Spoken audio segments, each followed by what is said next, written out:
Happy holidays and welcome to the Game Informer Show, a weekly video game podcast releasing every Thursday. I am your host, Alex Stadnick, and as always, I'm honored to be joined by the legendary, the illustrious Alex Van Aken. Hello, sir. The illustrious, you say? Hold on. The illustrious. Hold on. Keep it going. The illustrious Alex Van Aken. Long may he reign. Hello, audio listeners. You're missing a great bit on video. But thank you for having me, Alex. I'm glad to be here. I could be your angel or your devil, baby.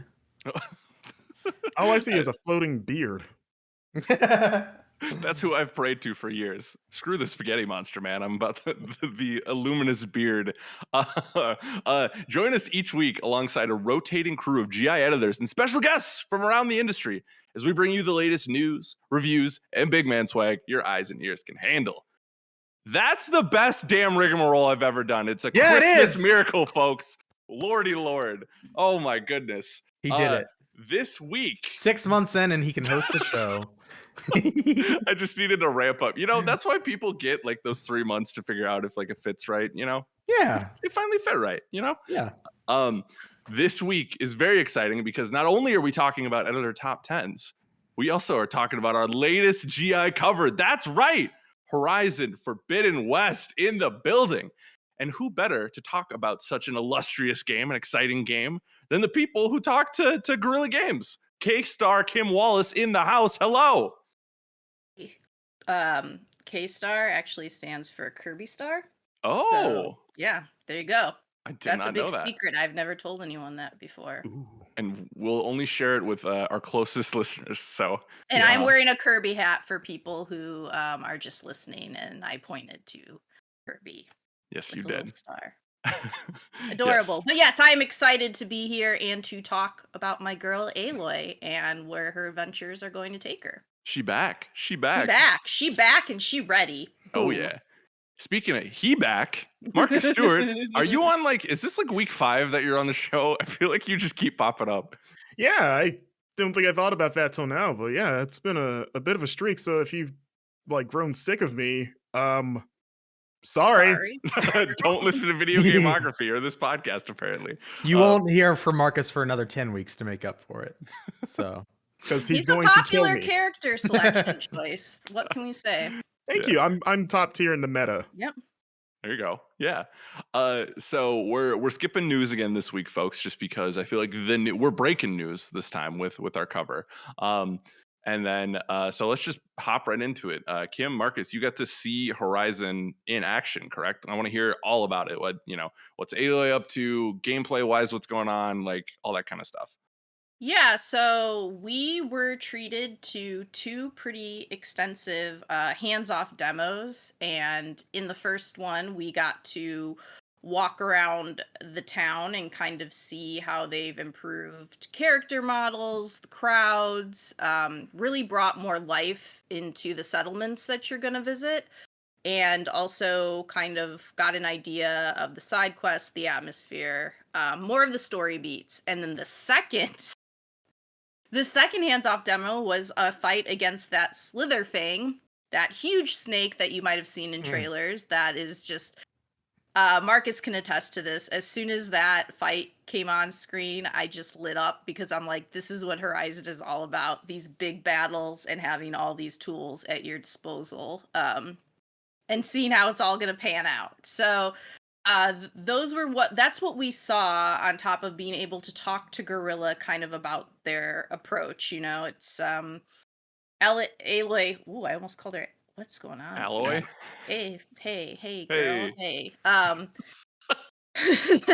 You know, she's feeling the pressure going into this game. I mean, she obviously, has proved herself, as Guerrilla has proved themselves as the developer of Horizon Zero Dawn, of switching genres. It's kind of interesting to me because when I talk in the cover stories, they're both kind of in this weird place where everybody, they have had all this success suddenly, and now Aloy knows she's got a big mission ahead of her, but she's feeling that pressure. And then on top of it, she's kind of getting torn between, she has, this mission to head west, but as we saw in our demo, she's meeting up with familiar faces from the first game that you played, and her friends are like, hey, I need help too with this and that. And so she's torn kind of between like the main mission and trying to help people. And one thing, if you're really into story, that Guerrilla stressed was they wanted people to feel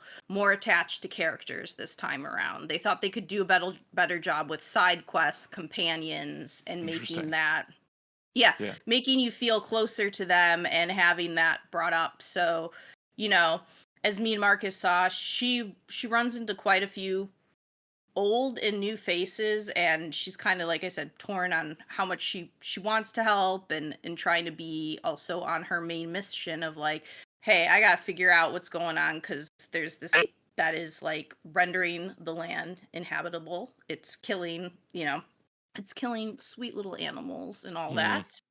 And then you have a tribes that can like override machines that are, attacking. And then on top of it, there's this huge storm coming in. And what the heck does that mean? And girl's got a lot on her plate. I To should say say the so. least. Yeah. Marcus, what did you when you get to see it? Because you're a fan of the series, right? Yeah. What were your impressions? What's some of the new things, maybe gameplay wise, that people can look forward to?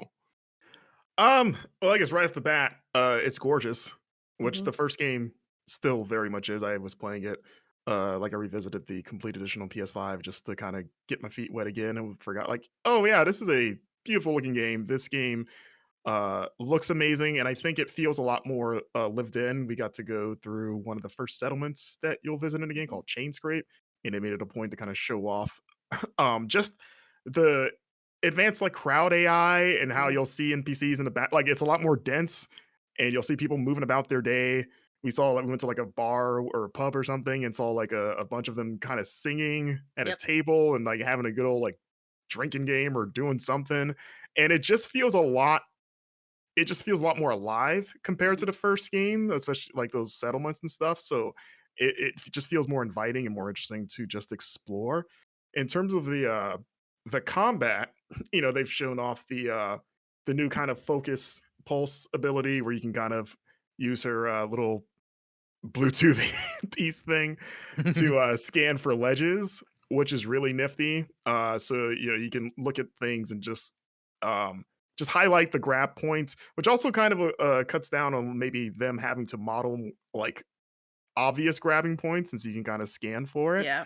But also with the machine scanning, it's a lot more in depth where you can highlight specific parts that you're looking for because they really wanted to push with the crafting, which is another kind of shakeup with this game. Is you have a workbench now instead of doing it in the menu.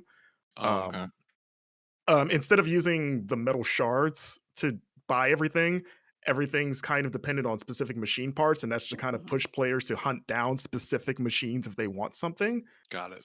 One Uh, thing with that too is you can make a quest now if you want a specific part, and it'll give you a path to where that machine is. yeah, So it's not like you're like, oh my gosh, I don't know where to find this thing I need. You can now, make these little quests for yourself on the side to really hunt down what you need and I like get that. better gear. Yeah. Yeah, that's yeah, cool. it's cool because you can scan individual machine parts too, and it'll Hmm. tell you if this is a quest item. So you'll be like, "Oh, I do need those antlers. And you can tag it, and it'll highlight it in a different color, like it'll be purple. So you can. It just makes it easier to find, especially during the fight. Because one thing with the last game is that when you're like taking these machines apart, sometimes the parts can be kind of hard to find on the ground. Like you're kind of hovering over a bunch of icons. Like, is this the thing I need, or is this time they stand out a lot better when you knock them Hmm. off Mhm. post fight? So that's a really nice kind of quality of life thing. But you also just get more information on the machines themselves, like the way they kind of divide, like, hey, this is what this is weak to, this is their resistances. There's like different tabs you can scroll through now, and just the way it's presented is a lot clearer than the first game was. So it just makes hunting machines just better. It's the better experience in Mhm. general. So I'm pretty excited about that. They Cool. made the HUD less cluttered because of Good. feedback that they had received. And so you can always go in the options and put more out on there if you want, but it's really a lot clearer. And I felt like me and Marcus were just impressed by just, being able to find what you need, but having it very minimal. Um, I think with especially in a destruction. post Ghost of Tsushima world Yep. where they really harped on keeping you immersed and as minimal HUD as possible. I love hearing that, especially for a similar game like Horizon, right? Different, but open world, Sony exclusive type of thing. Yeah, it defaults to that too. Because revisiting the first game, like I've been playing the Frozen Wilds expansion, which I actually didn't back in its when it first released. Hmm. I was like, oh man, well, I even remember the HUD being this cluttered. And I had to go in the menu and Yeah. kind of like turn it off a bit because I was like, this is a little too much. And I think it's because I've been spoiled by games like Ghost. So to hear them say like, oh, it defaults to a more dynamic HUD because the only thing you see is just the objective kind of compass up top, and then the little quick select crossbar in the bottom left, and that's it.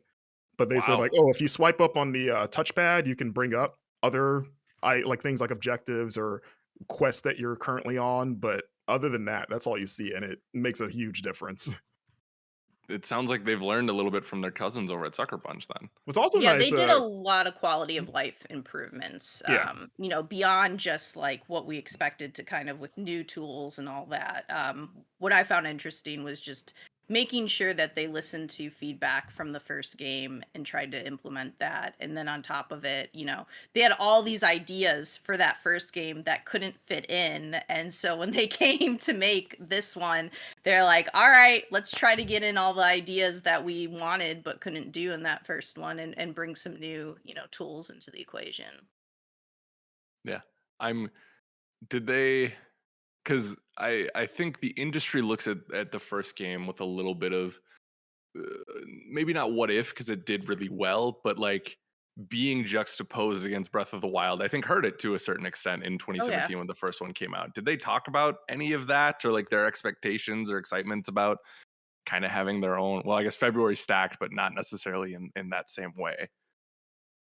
I think they spoke in general about like they paralleled Aloy's experience with the studio's own of like, hey, we came out the gate with this surprise success and now the pressure's on. Like, how do you build upon that? Much like Aloy's like, hey, now she's this savior and she has to live up to this title that she has now, and it's a big weight on their shoulders. Like the studio's kind of going through that, and so like Kim said, it was a lot of like taking a bunch of feedback seriously and trying to blow up the sequel as big as possible. Like not really just resting on their laurels again. Like really trying to make this better than the first game in every possible way.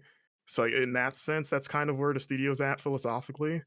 It's like, we're just like, hey, we want to live up to the standard that we set. So, like they were surprised with how successful the first game was. Yeah, I mean, they went into it knowing that they have a sequel. Like the first game hinted heavily toward that, obviously, but they still didn't expect, I think, the degree to which people like talk about Horizon and go back. And, I even remember those first trailers that they had shown, and everyone's like, this is just like a no-brainer. These big, like, animal like machines, like everybody wants to fight in there. But I think they really work too on making sure like combat is, more refined this time around. You're using more of the tools that you have and not depending on one things. And I feel like the AI on the machines are even smarter than before. Like me and Marcus got to see that Slitherfang fight, which we'll definitely get more into because it was certainly the highlight of what we saw. But like, one of my tactics in Horizon Zero Dawn was to stand on ledges and just like spam a bunch of arrows from afar, because I'm just like, well, I don't need to be getting down and with those machines if I don't have to. And this, like, these Slitherfang just came up and like whacked the ledge down on me. You can't do that. I think there's a lot of smart, enhancements this time around. Cool. That sounds amazing. Anything else you want to touch on about like that combat section you guys watched? Yeah, I think it is. Me and Marcus will both attest to this. It's the variety of how you can approach things, and I think Horizon definitely Zero Dawn definitely had that, but they've really upped it here. And being able to scan the different parts and see like you can disable certain parts. You can knock parts off and use them against the enemy, which I think is really cool. That's dope. There's Anything like specific? there's The Slitherfang, you can knock off the because it shoots lightning from its tail. It's got yeah. like it's like a rattlesnake crossed with a cobra, basically. They pointed out that you could knock that off and use it against it, which you could do that in the first game with some of the bigger machines. Like some Mhm. of them had like turrets on them and stuff like that. So they emphasize there will be a lot more of that in this game. Hell yeah. That sounds awesome. Um, what about this is always a weird one, but it always gets me excited for a new Sony like PlayStation game. They talk about how they're going to support the DualSense at all. Not unless I'm forgetting, not that I They recall, unless it was general like they they'll talked be about it earlier in the cycle, so we didn't dive into it, but obviously like you're gonna feel the friction of the bow yeah. Okay. as you go and stuff like that. They're definitely, incorporating that stuff. Okay. That's like the go-to thing for the dual sense is like, Right? does your game have a bow and arrow? Well, you're Yeah. gonna feel it. Yeah. Does it have does it have rain? Cool. You're going to feel it on there too. Okay. Cool. I was curious if they added anything else to that because I always get excited for especially after like Astro's Playroom. I'm like, okay, what is it? What else are the first parties going to do? Yeah. Right. I Cool. think also something that's important to remember, they're keeping a lot of this game under wraps. Like Yes. the story, everything, like they are very, very careful with how much they will say and how much will be revealed. So that was like a little bit of the challenge of like trying to figure out where is this go, because like that's part of Horizon though, is uncovering those mysteries for yourself. And I remember with that first game, like, everybody was so excited when they started connecting all the dots to where certain places were. And but even with Aloy and where she's going, I mean, they've really kept it like very, very close to their chests of what's going on, what places she'll visit. They've confirmed, like, obviously San Francisco as a locale. I mean, I think we're like, well, how far this Forbidden West? They're like, what does that mean? They challenge themselves to think, what does that mean and where will you be? I think me and Marcus saw like an old tech campus for that Slither thing fight that Oh, was cool. turned in. Yeah. So I mean, there's a bunch of cool ideas I think that they can go with, and I'll be interested to see just the actual variety. Actually, me and Marcus, they also opened the world map for us at one point just to show us like, here's like this first area and how big it is, and then like this huge, like there's a lot there. Yeah. So I think there's a lot that they're not showing, and I think that's kind of cool because the game comes out in February and there's still, like I said, so much I think we don't Soon. know. Yeah. And They even teased that the machines themselves, because I asked if you notice a lot of the new machines kind of have a bit of a prehistoric theme to them, Mhm. and they teased there might be some sort of narrative reason for that, and that it wasn't just. I mean, some of it they said Happenstance. was like, "Oh, well, they're cool.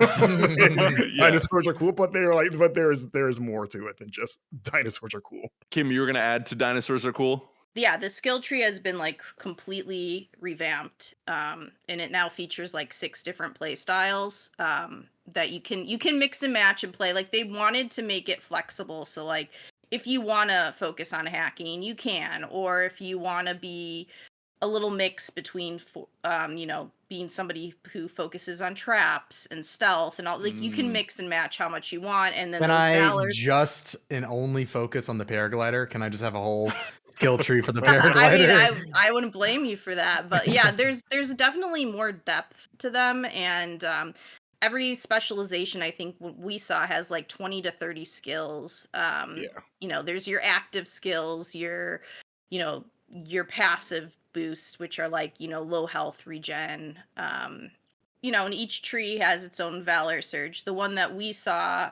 was the power shot, so it ups like your shot damage for a few different, like for 3 or 4 shots, and then that can also be leveled up for even greater effect later. So like there's a lot of different tiers to different skills, and I think, like I said, the game changer for me is going to be how the outfits can mix in with the trees, because you can take certain skills past their level cap, which is really cool. Like I said Oh. before, like raising those stats like 300%, and If you you know, pair it with the right outfit, then?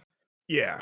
yeah, Okay. You're pretty much like stacking, yeah. essentially. But it's So for not if I switch from cost or from outfit A to B, those skill points are still in that tree, right? It's just if I have a certain outfit on, they can be boosted, right? Yeah. Okay. You'll still have the like the unlocked skills. Yeah, like pretty much the outfits are like, hey, you can push it over the limit. Over 9,000, as the internet Yeah. would say. Yeah. Oh That's what they yeah. said too. Is odd. Yeah. Yeah. Amazing. Well, Kim, I think, no shade at anyone else, but I think you're one of the biggest Horizon fans in the office. Like, is this the things you want to hear from this experience? Like, is this more exciting to you? Do you have concerns? Anything like that? I think that all this stuff sounds good to me. I think like I said, when it all came together in the end and we saw that Slitherfang fight, I was like, this is what the Horizon experience is about. And it got me really excited. Like I said, there's a lot of unanswered questions, though, as I noted. Like, they are keeping a lot of stuff. And I hope it's just like, because there's really exciting stuff ahead that they don't want to spoil for us. But I'm curious, like, how much variety there is to the world. I am curious, like, where they will take Aloy now. And, it made me happy that they listened to people about having those side characters play a stronger role, because that was something I thought they could have done better in that first game. So I'm optimistic about it. Everything looks good. But until, I got to see how it all comes together. But the combat stuff and just the variety in it really makes me excited to see how I'm going to play and build my character. Cool. Marcus, feeling similar? Yeah. Like I said, I love that first game. Everything I saw here looked exciting. All the new changes and quality of life improvements they look really cool and smartly implemented. And even the workbench, which I was kind of worried about because it seemed like that would be a step down from being able to do it in the menu. But even they justify that saying, well, it plays into our desire to make the settlements destinations for players and making them more interesting and putting interesting side diversions. So to have something that draws them back to those settlements via the workbench is kind of the reasoning for it. Interesting. And I was like, okay, that's interesting. Like, I can get behind that. Like, everything just feels really well thought out. Like Kim mentioned, like the fights that we saw, like that Slitherfang battle was amazing, and like I just want to get in there and explore. Like, I adored the first game. I love that. Was one of my favorite open worlds because it felt like the world itself was one giant mystery. Yep. And it felt really well crafted, and like the clues that you found, because all I wanted to do was figure out like what happened basically to the world. And I'm still amazed kind of that the game kind of stuck the landing when it explained everything. Like, I was like, oh yeah, that makes sense. I can get behind that. So it like kind of showed me like, okay, they are good at building lore, at least for this universe. So I'm excited to see an expansion on that. So yeah, February, what is it, 24? 20 or 18? Everything's in 18. February now. It is So. February. I don't think, because Elden Ring's the 28th, right? Oh yeah, it's like mid February 18th. Okay, sweet. Because I was like, I know there is some difference in days there. I was like, please don't be 4 though. Please. Plug. Video game release schedule 2022. Hey, go check it out. If you're as confused as we are, go check it out. Yeah, like I was gonna say, February 18th can't come fast enough. I'm super pumped. Yeah, I'm ready for it. Yeah, we're gonna go on a holiday break here pretty soon, and I'm just gonna wrap up my games list. But then once we're back, here we go, 2022 kicking off right. So, very much looking forward to that. Thank you both for those insights. If you're curious and want more, do we have anywhere we can send the good people looking for more Horizon goodness here, folks? Kim or Marcus? Yeah, Marcus has a lot of stuff coming up. We have a cover story hub that I don't think that'll be live by the time this airs. Yeah, it will be. Yeah. Okay. So yeah, in the next couple of weeks, we have a couple of written features going up, kind of highlighting the machines and whatnot. So look forward to those. And yeah, of course, the magazine itself, Kim wrote an awesome cover story about everything that we saw from those 2 demos. So if you're a Game Informer subscriber, get ready for that. And if you're not a subscriber, you should subscribe. Yeah, we've got a little bit of a redesign that just came out as well. Yeah. You don't say, Van Aken. Yeah, so GameInformer.com/Forbidden West for all of our exclusive coverage and, of course, the cover story. You can see awesome Horizon news and see our shiny new magazine and logo. It looks phenomenal. Yes. So Check it out. go check it out, please. Alex, you did such a good job with that. Do you want to intro the next segment? Yeah, Alex, I'd love to. We've got two of Game Informer's brightest here, Kim and Marcus, and they have a top 10 list to share. So who would like to go first out of the two of you? Kim, Marcus, do you have a preference? We're going to go through our top 10 list, your top 10 list. Alex and I already did ours last week. We're going to run through 10 through 5, and you're just going to kind of lightning round, let us know. If there's any highlights, of course, let us know why you picked it. And then we're going to go your 4 through 1. So, Marcus, let's start with you. Okay. Number 10 on my list is Inscription, Oh, yeah. which was kind of like coming in hot at the time. Number 9, or I'm just saying it, right? Yep. Number 9 is Returnal. Okay. Nice. I like watching your judging faces as I say these. Like, not quite where I'd put that, but a okay. bit low, but continue. Yes. Number 8 is The Forgotten City. Derivative. Yes. Could Shallow be and Could pedantic. be better. Pedestrian. Yeah. Could be better. No, that's another game. That is a game. Yeah. Yes. Number 7 is Chicory, A Colorful Tale. Number 6 is It Takes Two. And number 5 is Resident Evil Village. Ooh. Okay. It's a good list. It's a good list. Any highlights for you on that? I mean, obviously they're all highlights because they're all in your top 10. But I'd say the one maybe that I will champion the most because it feels like it's getting less buzz now than the other ones is Chicory. That game's great. It just came to Switch. I think people look at it and think it's like a kiddie color book thing because it looks like a coloring book. But if you enjoy somewhat Zelda-like experiences, but more so if you enjoy stuff maybe like Undertale, because I think the writing is right up there with it.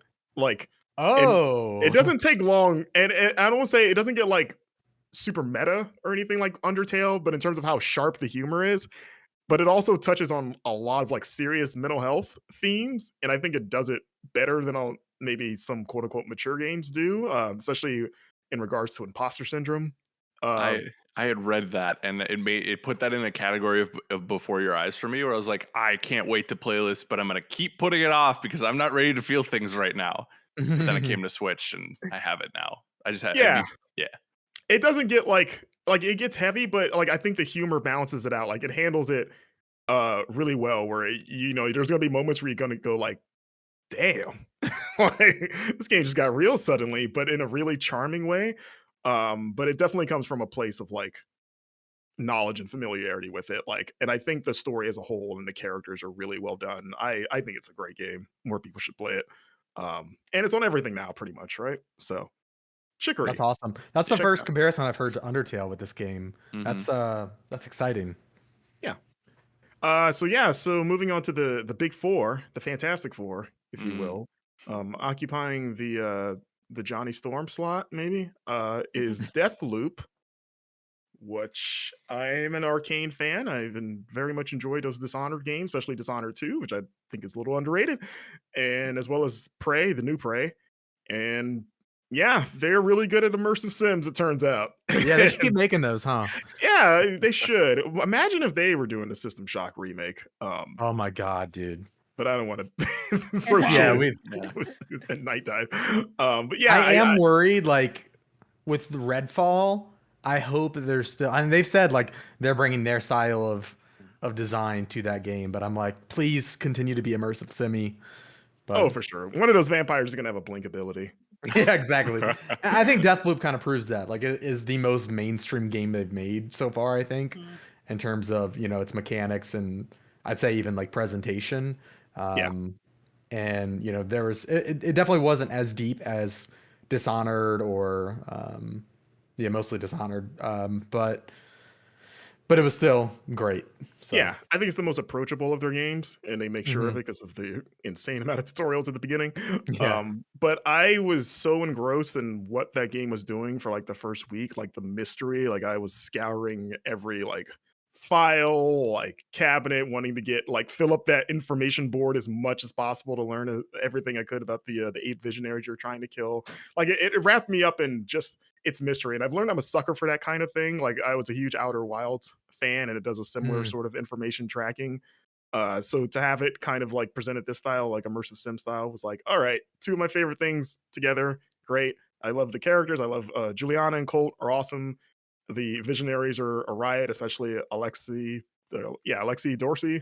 Alexis Dorsey, yeah. Yeah, he's a great just D bag. Yeah, yeah, he is. Yeah. And yeah, I like the vibe, and I wish the story maybe landed better at the end of it, but I enjoyed the journey there. So yeah, Deathloop. It's my number 4.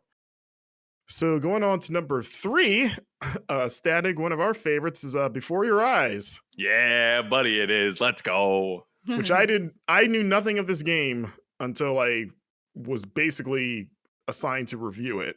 So if you would have told me in the beginning of the year that some like 2-hour game where you blink in front of a webcam would be in my top 3, I'd have been like, huh, interesting. But yeah, I don't know what else I can say about this game other than you should play it. For quick premise, it's you play as a person who has passed away, who is in the afterlife, and before they can pass on to, I guess, heaven, they have to recount their entire lives to basically a gatekeeper and impress them. And so you do that, and without spoiling, the story goes into a lot of emotional discussion about what does it mean to live a meaningful life, so to speak. And like, does the time that you have on this earth, is it equated by years or by moments? Yeah, it's hard to talk about this game without like getting Oh, into totally. it. I think But you're doing a good job, though. Yeah. Yeah. yeah, it goes some pretty tough places. I think the ending is my favorite ending of the year, one of my favorites of all time. We've talked about Yes. some previous pods, Static, where I have cried at games before, but I've never openly wept the way I have at the end of this game. Like this, Nothing the end of this compares to game this. is Yeah. so beautiful and so bittersweet. It is like as soon as I finished, I was like, "This is the moment of the year for me." Like it's gonna take a lot to beat this. But also the blinking mechanics. It's only on PC. The way it is more or less a point and click adventure game you play with your eyes. The idea is that you're seeing the world through the character's eyes, and every time you blink, it skips to the next scene. Even if you're in the middle of it, if you just blinked, it's just Yep. going to go to the next scene. I love that. Yes, maybe it could be a little annoying if you blink accidentally and you skip past something that you're really into, like a scene. But I kind of like that it makes it feel dreamlike in that sense. Yeah, it's Um, how we perceive memory too. Like, yeah, I was initially frustrated, but then I was like, I mean, this is just that's life, that's part of it. yeah, But they like the don't. most cherished memory you may forget one day Yeah. involuntarily. Oh God. Yeah, Yeah. Life happens in a blink of the eye. exactly. Hey, And you literally. can play it without the blinking thing, and you can play like normal point and click game. Don't I don't know. think that's the way to go. I No. played it twice just to see it. And at least for me, I know it depends on your webcam, but for me, it worked flawlessly. Like I never had to calibrate it at all. It was 100% on point. But again, that'll vary. But yeah, I think this is one of the most brilliantly executed adventure games I've played ever. And like I said, that ending and that story is just so well done. It's Mhm. really something else. So yeah, that's why Before Your Eyes is number 3 on the list. Awesome. Uh, Number 2 is Death's Door. What Nice. is probably my I guess my indie game of the year. Just a fun, just tightly made, sort of kind of Zelda game. You play as a little crow, reaping souls, trying to collect your soul that's been stolen, and it's one of those games where like nothing it does is necessarily new, but it's all executed at an incredibly high level. Um, the combat is tough but fair. I love the system of having to hit enemies to refill your ranged attacks so you don't rely on them. It kind of makes you have to get in there, and then it rewards you by letting you back off. I think the world design is great. I think the boss battles are a lot of fun, and I also like that even the narrative is a lot deeper than I think you might expect. Just talking about just respecting the dead and just the nature of death itself. When you look at it you might see the little cute crow and think there maybe's not much going on there, but they hit some pretty heavy topics in there. Yeah. And I just like how tightly made it is. Like it's not a super long game. It's a very easy game, 100%, but it feels so perfectly crafted. The way the secrets in the world are constructed, and even just the fun stuff that happens after you beat the game is really cool. This is just this is like a fun, just video game as video game. Yeah. Right? 100%. So yeah, Death's Door, number 2. Shout out to And then Pothead. yes, who could forget? Good Who old could Pothead. Not to be confused with Jeff Keighley's pot friend. Yes. They are cousins, though. I've heard. Yeah. Sources say. And finally, the big one, the top of the mountain, the tip of the top. Here we go. Here we go. Here we Trying to do a go. drum roll. Drum roll. Okay, I thought you were trying to roll your R's seductively. Yeah. Marcus. Yeah. Number 1, my game of the year is Psychonauts 2. Oh. Hey, I don't think that. Yes. That's amazing. You know, Tim Schafer, I'm sorry you didn't get anything at the Game Awards. You dressed up for nothing, but if you want to come to my house in your pimp suit, I don't have a trophy for you, but I don't know, I can give you a high five or something. Which is better than a trophy, I'd argue. I think 100% personally. I'm not biased at all. Yeah, I'm a huge fan of the original Psychonauts. Psychonauts 2, I've wanted for so long. It's got a extra special meaning for me because when I was a GI intern, I told this story before, I was the one assigned with breaking this game's existence. Like I wrote like a 3-page announcement preview where I had to interview Tim Schafer, which is the first interview I'd ever done as a games writer ever. Baby Marcus. Yeah, so it's like, oh wow, I get to do this. Oh crap, it's for this huge game I've always wanted, and oh my god, I got to speak one-on-one with Tim Schafer. Like a lot of like, wow, this is a lot, but I guess it's happening. So yeah, I have a special attachment to this game, but I'm so glad it came out as well as it did against all odds. I think this is Double Fine's best game with a bullet. Because like their games have always been entertaining from like personality and presentation standpoint. The gameplay was always just like a step below it a lot of times. This was the first time it's felt like neck to neck, like wholly enjoyable, a really fun throwback to 2000s eras, like third person platforming. I think the story is really well done. It's got a lot of cool surprises. I think the writing is genuinely funny, and I love a lot of those characters. And it looks fantastic too, like the art design. Holy crap, man. Like, oh man. Yeah. Those like- some of those worlds are mind blowing. Duh. But you know. oh, I thought that was on purpose because it was good. No, thank you. Yeah. Yeah, like the first game, you're just excited to go into the next like brain and see what's going on with that person. And the way it handles mental illness is admirable too. Like that is not an easy line to walk of, you know, we have to personify someone's depression and whatever weird little idiosyncrasies they have without necessarily mocking them either. But I think they nail it with every world that they do. And again, much like Death's Door, like this is just a fun, just video game. Like just going around collecting stuff, old school style. It all feels good. I explored every inch of that world. I loved it. And you know what solidified this game as Game of the Year was I finished it, put it down, moved it on to other things, and then I fired it back up. I forget why. I think I was just testing something. Yeah. And I was like, oh, Psychonauts is here on the dashboard. I'll fire it up. And I was like, oh, no. You know what it was that I beat it? And then I realized you could go back and talk to all the characters because they all have post-game kind of dialogue. Oh, and yeah. I remember like, oh, I didn't really do that. And I was like, it was like my form of like, I should say goodbye to everyone basically, right? And so I went and talked to everyone. I'm gonna go see what Raz's family is doing, and there's all these new dialogue options, and it genuinely solidified like I love everyone in this game, and it felt like a warm hug to get back to that world of like, hey, my old friends are here. They're happy that I did the thing. This is great. This game is just great. So, yes, Psychonauts 2, number 1. Everyone should play it. Everyone, it's on Game Pass, man. Go play it. It's fantastic. I love that. High five Tim Schafer if you see him. Bang. Only if he's wearing the purple suit, though. Yes. Yeah. He wears the purple suit or I walk. I'm done. Oh, I love it. Thank you, Marcus. That's a lovely list. Thank you. K-Star. Hit us. Well, how am What I you got? supposed to follow that? Jeez. With your number 10. Very sentimental, K-Star. Marcus. K-Star. K-Star. This is a very K-Star list, but that's okay because it is K-Star top 10. So that's what you're gonna get. And so my number 10 is Nier Replicant because, like I said, I've been a Nier fan forever, and they cleaned up the gameplay, and more people got to play it and see what it was about. So that excited me. Number 9, Back for Blood. Nice. And wanted my Left 4 Dead like game, and I finally got it.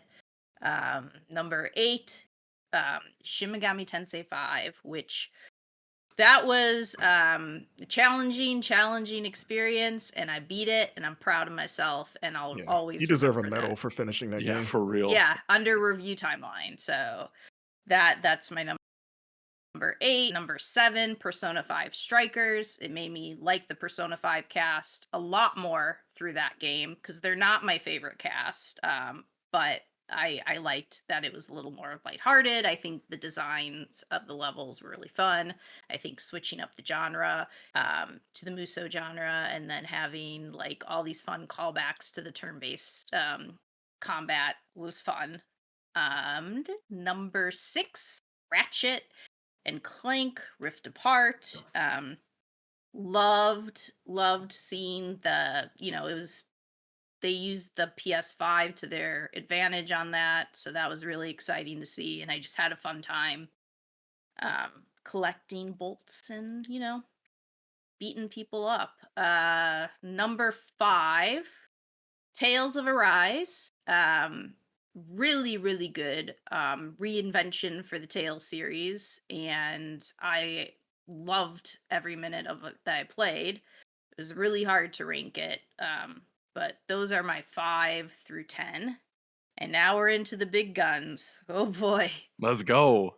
All right, number 4 is Psychonauts 2. For everything that Marcus said, basically. Only like, 4? Sorry. Come on. I love the creativity of the designs in this game. I think that's like what I come to expect from Double Fine, is that they aren't going to just give you like any boilerplate, adventure. Like, you're going to remember it. They handled mental health really well. And I just, like I said, I find the characters endearing. I like the humor. It was just, I had a lot of fun with it. And for how long we waited for that game and everything, like I said, it's amazing that it turned out so well too. So yeah, I had a lot of fun with that. My number 3 is Deathloop. Loop. Arcane. Enough said. Like, Enough said. Enough said. the immersive sim, they do everything well. I just got addicted to the loop, I guess you can say. Engaged. The time loop. The time loop. So that one, like I said, was just a lot of fun, and I agree with Marcus on it being more approachable than their past games, and I think that worked to their advantage as well. And now I'm gonna get into the top 2. Dun, dun, dun, Let's dun. go. These Please. ones I will talk about a little bit more, and that is Life is Strange True Colors at number Yes. 2. So good. So good. It's one of those games I still think about, and I'm like, wow, I really enjoyed playing that, and it just had a lot of emotional layers to it. I think it did things that other Life is Strange games like have tried to succeed with but haven't always been able to do, which is like making it feel like it is your story and you are making the decisions. And I liked being able to kind of pick a life path for Alex and make decisions on where that should go. And they handled like everything with the character of Alex Chen so well. I love well-written characters, and she's just amazing, with a great performance by Erica Mori. To back it up, there's something just about Alex that you feel for her as somebody who went through the foster care system and didn't always have stability in her life, and then trying to navigate that and deal with, like, girl got dealt a bad hand, like, and Bad hand after bad hand. yeah, right. And it's her resilience that I'm really attached to. I think in this game that proves like you will go through difficult times, but that is not like you're so much more than just your past and those moments. Those moments definitely shape you in certain ways, but I liked the message in that and seeing her rise above this and not being like completely broken down by it, but trying to surpass those obstacles. I really connected to that. Her two friends, Ryan and Steph. I like the little trio of just like Ryan's a big nerd. You could call him a himbo. I would say it. I'm saying it. He's a himbo. Ben I said. romanced him anyways, but heyo. Did you? Okay. Yeah. I romanced them too. Okay. See, I liked keeping them as like the trio, like the Yeah. three best friends that anyone could have. Like I know other people like romance Steph too, but Well, Steph's just the most awesome character, and it almost feels like she's too awesome. She'd never be into me. Although maybe if I was Alex Chen, she would be. Kim! But like, I mean, the girl. I think I she felt bad for her. drums. She drums. She's a dungeon master. Like she is a like DJ. Like there's nothing that girl can't do. Yeah, she Like, could get anybody. I was like, Ryan's struggling. Ryan needed someone to get him out of that Nice town, guy. but well, He that's did the a other thing too, is pity. the small town and how they react to you, and then seeing kind of how being in a small town can be a good thing and a bad thing at the same time, and then deciding for yourself if you like that, I thought was just really well done. And there were good twists, let me tell you. Every chapter ended on a pretty good cliffhanger and just brought me in more. And like I said, I liked at the end where it let you kind of decide where things were going to end up. So yeah, definitely number 2. Definitely go play it. I it's one of those games that like I finished reviewing it. I was like, I really like this, but I still like go back and think about it, and I'm just like so attached to those characters. So Yeah, another And tearjerker as Yeah. well. Oh yeah. yes, it is. But like I said, I like that coming up stronger from hardships, and I'm a sucker for that stuff. What can I say? Yeah. Life is hard, Life is life I is felt like- strange. I'll Life say is it. strange. Yeah. Yeah. All right, Will All Smith. right, are you guys ready for this number 1? What is Born this? ready. A Strange Life? I don't follow See, the the crowd. joke- I'm just gonna say that. The joke is that Will Smith always says the title of the movies that he's in. You know, you so I was trying to equate. Yeah, he does. What am I? Some kind of legend? There's been several movies though that he does say the name of it. Okay, I don't think I knew that. What is about this him. kind of iRobot? Maybe I'm making this up. Maybe this isn't a thing he does. I don't think he ever said the name Independence Day. I don't think there's a point where he's like, "Happy What is this, some Independence kind of Men in Day." Black? Independence Day. I'm walking here. Yeah. Why does he have a Boston accent? What is this? Some kind of Will Smith movie. Kim's What is number this? 1. This? Will Some Smith, kind of Bad apparently. Boys for Life? I Alright, am I'm the gone. Fresh Prince. Kim. After further ado, number 1. Well, Will Smith isn't in this game, sadly, but it's a Bummer. bummer. But my number 1 is actually, I think, going to surprise people a little bit. Resident Evil Village. Oh, Yeah. yes. Okay. Surprise. I played this game early in the year. Another game that like if it's strange, I go back and I think about a lot. Because I feel like this game is just packed with memorable moments that everybody talks about the dollhouse. That giant freaking baby still haunts my dreams. There's just I liked how every area had its own feel and just felt like creative in what you were doing. I mean, I originally thought this game was going to be all about Lady D, and then it's like I passed the Lady D part, and I was like, nope, this game's still got a lot to offer. And you know what? I will say this: one of the most exciting things is kind of as you get to the end and kind of see where the series may be going, and that gets you even more excited for it. But I like too that it does the crazy Resident Evil crap, which is just goes off the rails, and you're like, what is even going on here anymore? And I laughed at that stuff just as much as even though Chris pissed me off a lot in this game. I will say that. Let's just say it for what it Were you more annoyed by Chris or by Ethan's one-liners? Oh, I love Ethan's one-liners. I know Dan Tack's gonna oh, smack you Chris, upside the because head. guys, if you're a fan of Resident Evil, go listen to our spoiled on it because I really break down what my issues with Chris were in this, which is like this Yeah, guy. I agree with them. Yeah, could have really changed. But like I said, I still think back to this game and it just was a lot of fun. And for me, when I think on the year, I'm like, what had the most memorable moments for me and stuff. It's hands down Resident Evil Village, and I'm a big Resident Evil fan, but I felt like this really took the series to a new level, and all the callbacks to 4 was just great. And like I said, I had a lot of fun playing it, and I think I was the most glued to a game I've been this year. Like I couldn't put it down. I tore through it, in a weekend. If even that, I think it was like just 2 days I played it for and I was done. Like to me, that's always how I judge is like what game really made it where I was just like, I can't put this down. And I enjoyed like even when things pissed me off, like the factory, I wasn't in love with the factory. I still, I just had to keep playing and get through it. So, for me, my game of the year is Resident Evil Village. So good. Bravo. So good. Yeah. Hey, Cool. Star full of surprises. Hey, yo. That's why we love her. So, all right, friends. Well, thank you for that beautiful look into some of the best games of the year. We're gonna cycle y'all out, get some new folks in here, and we're gonna keep talking top 10. So be right back.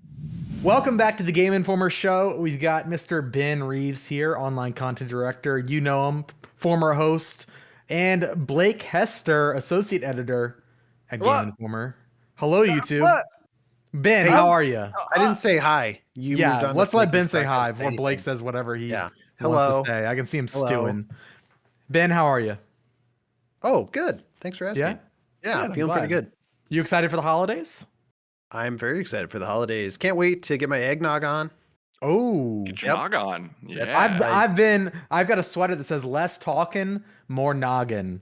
I should It's have worn weird it that today. I'm very enthusiastic about eggnog, but only for like 2 weeks out of the year. No, that's fair. Like after the new year, it's like, forget it. I don't want to touch it again. It's a very rich thing, very rich flavor. You can Yeah. only handle it for 2 weeks. Just like my in-laws. Hey, There you go. Merry Christmas. Blake Hester, how are you? I am a senior associate editor. Oh, Thank what did you I very say? Much. And don't you ever Oh get my it God. wrong again. Ladies that and away. gentlemen, he has a knife on the camera. Yeah, I'm a senior associate editor. I got a promotion That was disrespectful of me. I apologize. many months ago. It was disrespectful, but it's fine. was an Just honest don't let it mistake. happen again. I'm fine. I'm just hanging out. Welcome to my kitchen. There's my I love it. bathroom for the Yeah. audio listeners. Imagine my bathroom in the background. Whatever you think my bathroom would look like based solely on my voice, picture that. There you go. Pretty clean, actually. Got a little Febreze in there, I see. Good man. Yeah. Yeah. I keep the doors open at all times, so I gotta have Febreze in there to neutralize that real quick. Yeah, I get it. I live get it. alone. I live alone, so I don't close the door. It's like, why would I do that? I shower with the door open as well. Bro, Just take the door off its hinges. You don't need it. It's just Yeah. a piece of wood getting in your Right. way. Well, I hey. have Alex Van Aken's tools here right now. I could take it off. Let's open the door into our top 10 discussion once more. Ben, let's get started with you. What is your number 10? All right, number 10, Chicory, a delightful little indie game, Zelda-like, that where you color the world. Check it out. Number 9 is Super Mario World Bowser's Fury. Probably would have made the list alone just with Bowser's Fury, honestly. Yeah. If you want a new Mario game, check that one out. very good. Number 8, Life is Strange True Colors. I think the only game this year that made me tear up. Totally heartwarming story. Oh, The best okay. Life is Strange games yet. Number 7 is Psychonauts 2. Kind of wish I'd been able to make it higher, but there's a lot of good games this year. It's another great platformer. And also really interesting story. Every level's different. Check it out. Number 6, Inscription, Made it which was a 11th inning entry. Just barely made it, but it is super clever, super interesting. If you love card games, check this one out. If you don't love card games, still check it out because it's that good. Do you want to touch on any of those anymore? Like, do you want to go in depth on any of those entries anymore? Or like things that you think deserve a little bit more love, that kind of stuff? I mean, I feel like Inscription's been getting a lot of for a while I was like, oh, Chicory, this is like a standout indie game, made by a really small, almost one guy, I think. Wow. And then Inscription came out and kind of did the same thing where it like got a ton of buzz and it's like really small team project. I think both of those are awesome. If you are just a AAA person at heart or just play the big games every year, make it a point to check out both those games because they're both really, really cool and worth the time. And they're not super long either. I think I beat Inscription 2 weekends ago in like 8 hours, 9 hours, something like that. Yeah, honestly, Inscription was one of those games that I finished it and I was like, man, what else has this guy done? And I went back into his back catalog and started playing his previous games immediately. Oh, did you? Are they good? Are they worth it? Yeah, Pony Island, I think, is his first game, or it's the first Daniel Mullins game that by that company that's named after the guy who also has that name. Anyway, that's interesting. I don't think the gameplay's super compelling. The Hex was like the next game, and that game is pretty cool. And I think, if you only want to play one of them, I'd recommend the Hex. Okay. I did not realize. Like Inscription, I don't want to say anything more about those games just because it kind of like spoils things. Yeah. I did not realize that the maker of Inscription was the maker of Pony Island. I remember that game being kind of a big deal when it came out. Yeah. Now Inscription is. You did it again, everybody. And I've still played neither, I gotta be honest with you. But I'm gonna get around to it before the end of the year for my go-to list. Genuinely, I think you would enjoy Inscription. It's got the nice atmosphere that you like. I'm not a card game guy, but I really enjoyed it. So it's got like the best approach to what I think the best approach to horror is, where it's not like super in your face, oppressive, jump scary. Like that gets tiring for me. Like I can handle that every now and then, but I really like is a good moody atmospheric horror where everything, it just feels creepy to be there, but the game's not trying to tear you down and make you cry. It's just atmospheric fun horror. Yeah. Well, can we delay our Game of the Year issue so I can play it real quick? Yeah. Get on that, man. Yeah. Where were you a month ago when I was screaming at everybody to play this game? I was actually in my kitchen. That's where I take all my meetings. What's your number 5, Mr. Ben Reeves? Sure. Number 5 is The Forgotten City.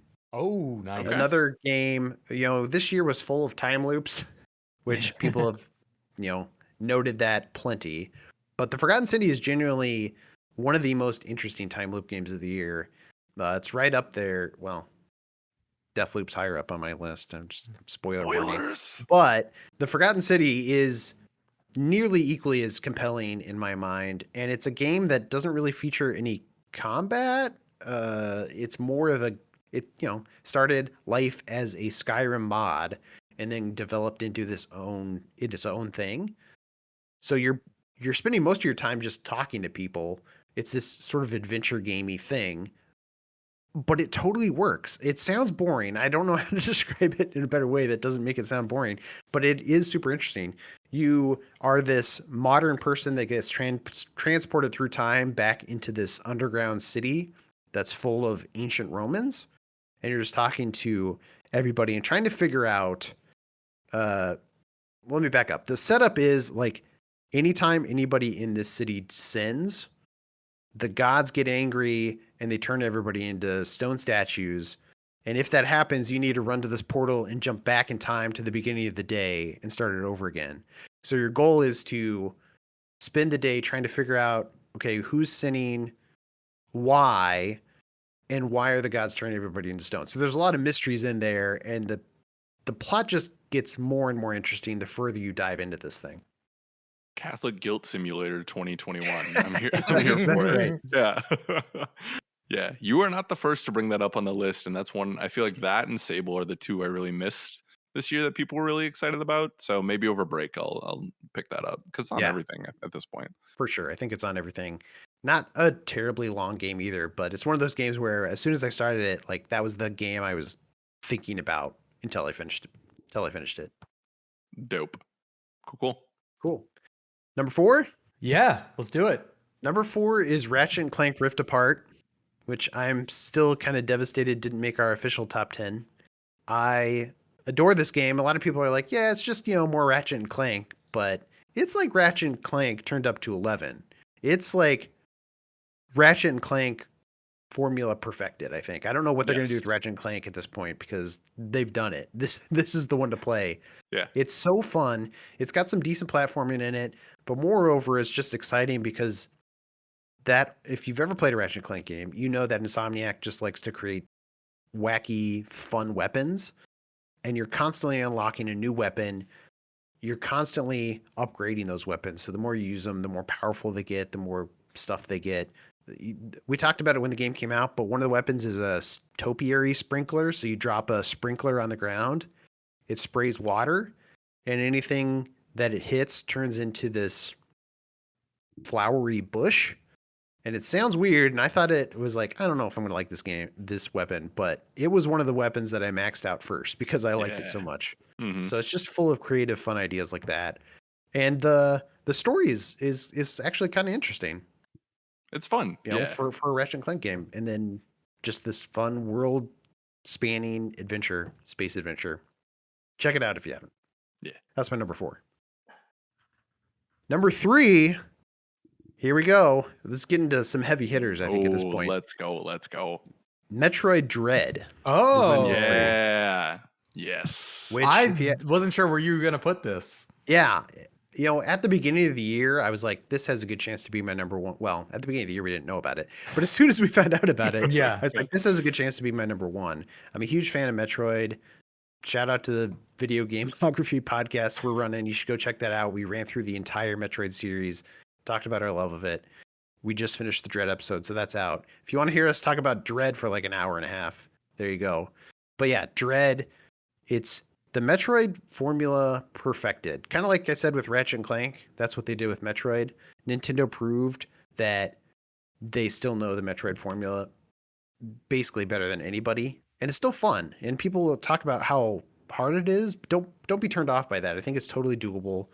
It's not an insanely hard. It's not Dark Souls or anything. No. It's just kind of a little bit classic old school boss design where you got to learn the patterns and memorize them. But once you beat them, it's very rewarding. It's so satisfying, Yeah. especially that last boss fight.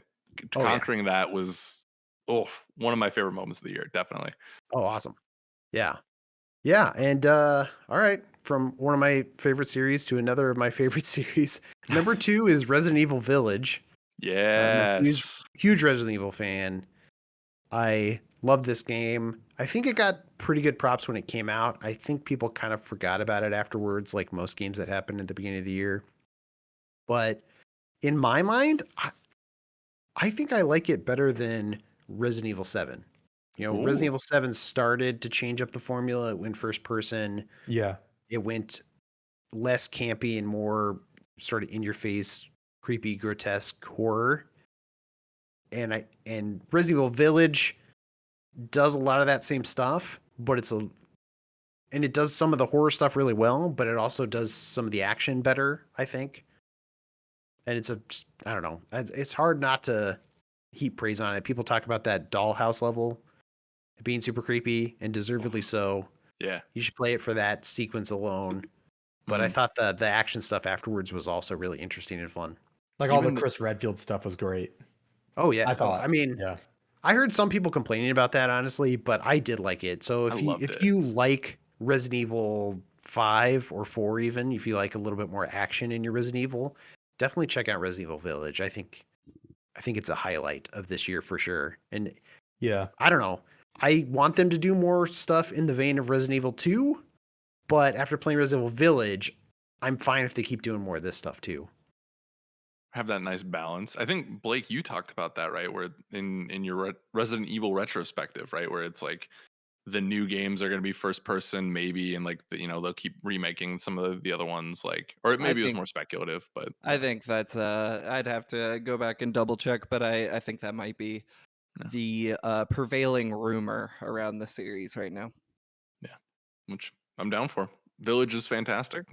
and that the intro to the village, I know um the dollhouse gets a lot of the shine, rightfully so. But man, when you first get into the village and you just have your pistol with the lichen, the only reason I got through that was because we did the video beforehand, and I knew where they were going and like the pre-release stuff. So I was like, okay, I know I can get through this. But I think that's an exceptional game. I love Yeah. that. That's a How'd you high ever get yeah. through the dollhouse then? I literally had to have other people. I had my fiance and her sister in the room with me, and That's because I amazing. couldn't have I gotten had to through it stream it to without my it. friends on Discord and have them do it with me. I love it. I played That's it. incredible. I Yeah. played it by myself because I'm brave and strong. Yeah, you are. He's a young king down there. Hey, I can't contest. You know, that was even. I mean, to Alex's point, the first like 2-3 hours of that game are so tense. Like Mm-hmm. the entire opening of the village, going to the castle for the first time, the house before the castle with the fire. That was like such a great setup for just like that whole adventure. I love that game so much. Great pick, Ben. What's next? Yeah, for sure. Well, I spoiled it, guys. I don't know. I think I did this wrong. But yeah, Deathloop, as I alluded to, is on my list, and it's number 1. Let's Surprise. go. Yeah, I don't know what to say about this game. I honestly did not expect this to be my number 1 going in, even though we did the cover story earlier this year, and I was excited for it. I'm an arcane fan. I loved the Dishonored series. Couldn't get enough of both of those games are great. I really hope they make a third one. But the fact that they took a lot of the elements from the Dishonored series and repackaged them in a new way, in a way that feels like its own thing, like it's kind of impressive. The art style's obviously really good. It looks impressive.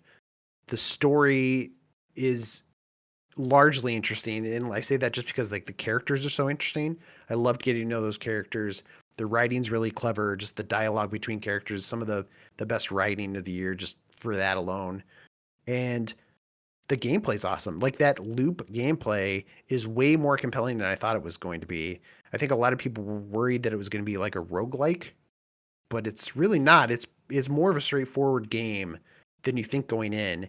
And it sounds super complicated to try to wrap your head around. Like there's 4 different areas of the island that you explore and 4 different times a day. And every time you die, the thing resets. But you know, when you play it, it really does make sense. And they do a good job of introducing you to all these concepts one at a time so you can totally understand it. And then, yeah, the gameplay is just awesome. Like learning the loops, learning the levels inside and out. I never got bored of exploring a level, and I never got bored of like killing those visionaries. It's just super, super, super fun. And then even on top of that, like once, even in the end game, when Juliana starts to invade you, it starts to become like oh, I know these maps like the back of my hand. Like let's play. Like I can, you know, outmaneuver you. And it just such a great loop or curve of, you know, knowledge and difficulty in that game. Yeah, to the point where like once you get it down and you're like, I have mastered how to kill each visionary, and now I need to string it all together and do it one day. By the time you finish that run, you feel like a master. You just feel so good. Yeah. I wonder now if people are just picking it up after hearing like our conversation about it, like Game Awards recognition and stuff. I wonder if people are still invading other people's games, because that was such a high of knowing that there was another human person behind Juliana that you just freaking wrecked. Like, you know, I really hope people continue to do that, because that's such an integral part of that game. It really adds this extra tension to it too, because you'll go in and you'll get stuff that you want to keep. You're like, oh, I got this cool power now that I want to keep, or I got this gun. I've been looking for this. And then Juliana will show up and you're like, oh, dang it. Now I got to deal with her. And if it's another player, that's, you know, adds this whole extra level of tension to it, because you don't know how good they're going to be. Are they going to be hard to beat or not? But when you scrape through that fight and make it into the other side and escape or kill her or whatever, yeah, that's a high that I've been chasing since the game came out. Yeah. Cool. Brad. Yeah. It's a great list. Very good. I would say it's the best list. Best list of all of them. I mean, our number ones are the same, so I think your list is great. Our That's number right. 3s are the same, so Are they really impressive? Yeah, I had Metroid at 3 as well. So, man of good taste. That must Ben mean it's Reeves. right. It Yes. has to be, you know. Word. Well, I guess we've got another group of people to come in, Alex, right? Yeah, we don't have anyone else we need to hit on this list. I don't think. Yeah, I don't think Yeah. we need to. Yeah. No, Let's go. no. Alright, Okay. Blake, whatever. what is your number 10? All right, hold on, folks at home. I just want you to know, anytime Blake Hester writes a list, only number 1 and number 2 are ordered. So 8 through 3 are interchangeable. The spots don't matter. I just Wait, want to say but that up front. 10 matters though. No, 1 and 2. Okay, My got second it. favorite You and said 8 favorite. through So 3. I'm just saying. It's I just good to wanna hear you're preface doing that. your job, Blake. They're my 10 favorite. I just don't care about the order between 10 and 3. You don't know care what I'm about your job, is what you're saying. I hear you. Yeah. Well, Loud and clear. Anyway, Super Mario 3D World plus Bowser's Fury, great game. I love that little idiot in his little overalls. I like making him run around, get all up to all kinds of shenanigans. Here's the thing, folks. Mario as a cat kaiju, greatest thing Nintendo's done in its 100 plus history. Like, get dunked on. Number 9, Wait, Halo was it- that number 10 or number 8 that was number or 10. number 6? That was number 10, but it We could have can't been keep 3. Could have been Can't 3. keep these together. Doesn't matter. What Halo do you mean Infinite. get donked on, by the way? Number 9 is Halo Infinite, exclusively for the multiplayer, the campaign. Fine. No universe where I see myself beating the campaign. But Really? Why? it's just like it's Far Cry with a green guy. I don't It know. is It's not. like It is. So, sorry. I know it's your turn to talk, Blake, and I should is. shut up. It I is just my want to turn. throw a caveat out there. It's I like didn't Halo interrupt you. Infinite.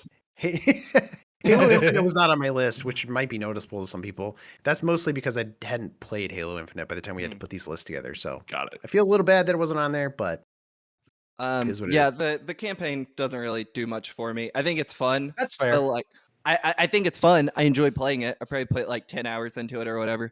But it just was a thing where it's like, okay, I got what I wanted out of this. No need to see this through. However, I am playing that multiplayer almost every day. Hell yeah. It's so good. I love it. I'm having an absolute blast with it. I'm about the worst player in Halo history, but having a great time. Number 8, Back for Blood, which I believe is a typo and should have been Ratchet and Clank Rift Apart. Number 7 is Psychonauts 2. It's a great game. That's an actual typo. No, I just it's in hindsight an error. Flip-flopped a little bit, yeah. I wish I would have done Ratchet instead. Number 7 is Psychonauts 2. It's a great game. I wish there were, like Ratchet and Clank, I just wish there were more. Granted, Ratchet and Clank feels exponentially more expensive than Psychonauts 2, but point being, I wish there were just more big budget kids games like this, you know? Like I think Psychonauts 2 is overwritten and pretty one note after a while because it's just one writer, you know? Mhm. I feel like you by the end of it you're kind of going through the motions narratively there, but I think for visually it is one of the most spectacular games of the year. Specifically that level with the band is jaw-dropping. So good. Yeah, it's one of the high moments of the year for me. 6, Fortnite, don't really need to say more about that. Other than you're best friends with the creator of Unreal 5, AJ Moser. That's right. That's right. That if between me and you, Alex, no one else can hear this. If I could just put the Ariana Grande concert on my top 10, I would have. Oh my lord, that was cool. Number 5, a huge year for Blake with these next two. Death Stranding Director's Cut.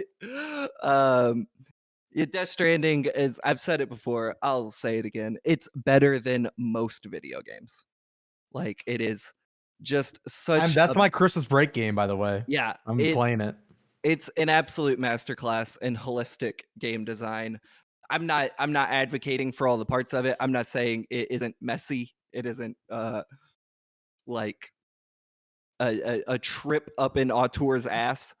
But I think as a singular package, there is few other games I think of on the scale of Death Stranding that sets out and achieves its vision so singularly. Like it's fantastic. I think that game is great.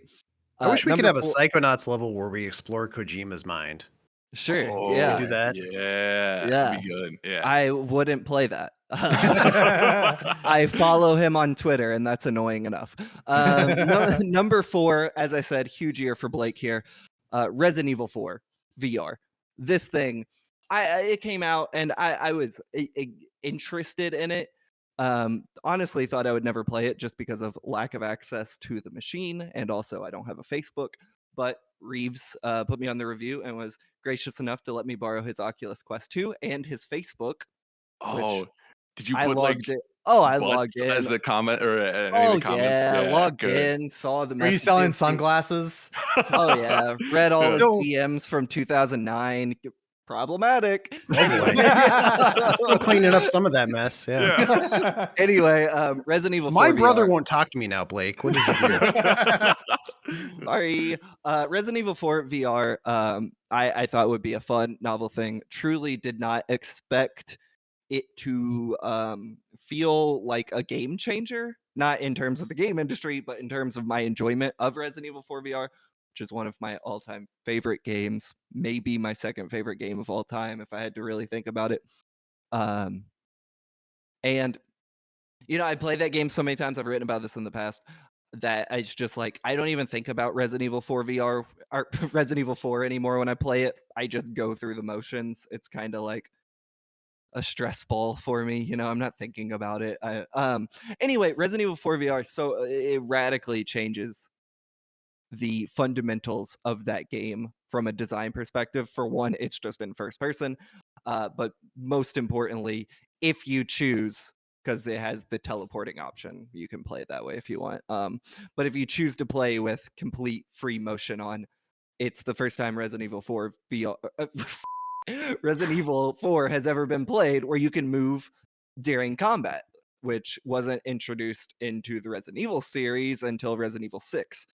So that plus the first person, plus the VR, which VR just makes everything feel comical and novel. Just an absolutely amazing experience. Loved every second of it. And then with 3, we got Deathloop. Nice. I think it's one of Arcane's weakest games. Interesting.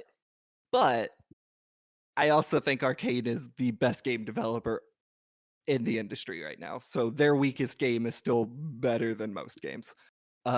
Except Death Stranding, which is also better than most games. But Deathloop's great. I had a blast with it. It doesn't reach Dishonored or Dishonored 2 for me, but that doesn't I don't want to diminish my praise. Doesn't mean it's a bad game. Yeah, I don't want to diminish my praise for it too much. I think I gave it my highest review score of the year. I think I gave it my highest review score of my career, actually, which was like a 9 or 9.25. Anyway, 2. This is where it matters, folks. Number 2, Hitman 3. Yeah. Caveat. Actually mean Hitman 2.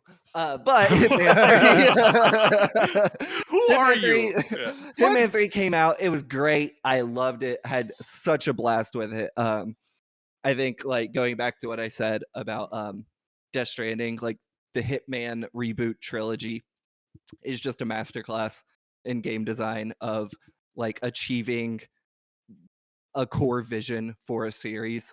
I mean, except for narratively, who gives a shit? But in terms of playing those games, from the first mission of Hitman 1 to the second to last mission of Hitman 3, we can forget about the last mission.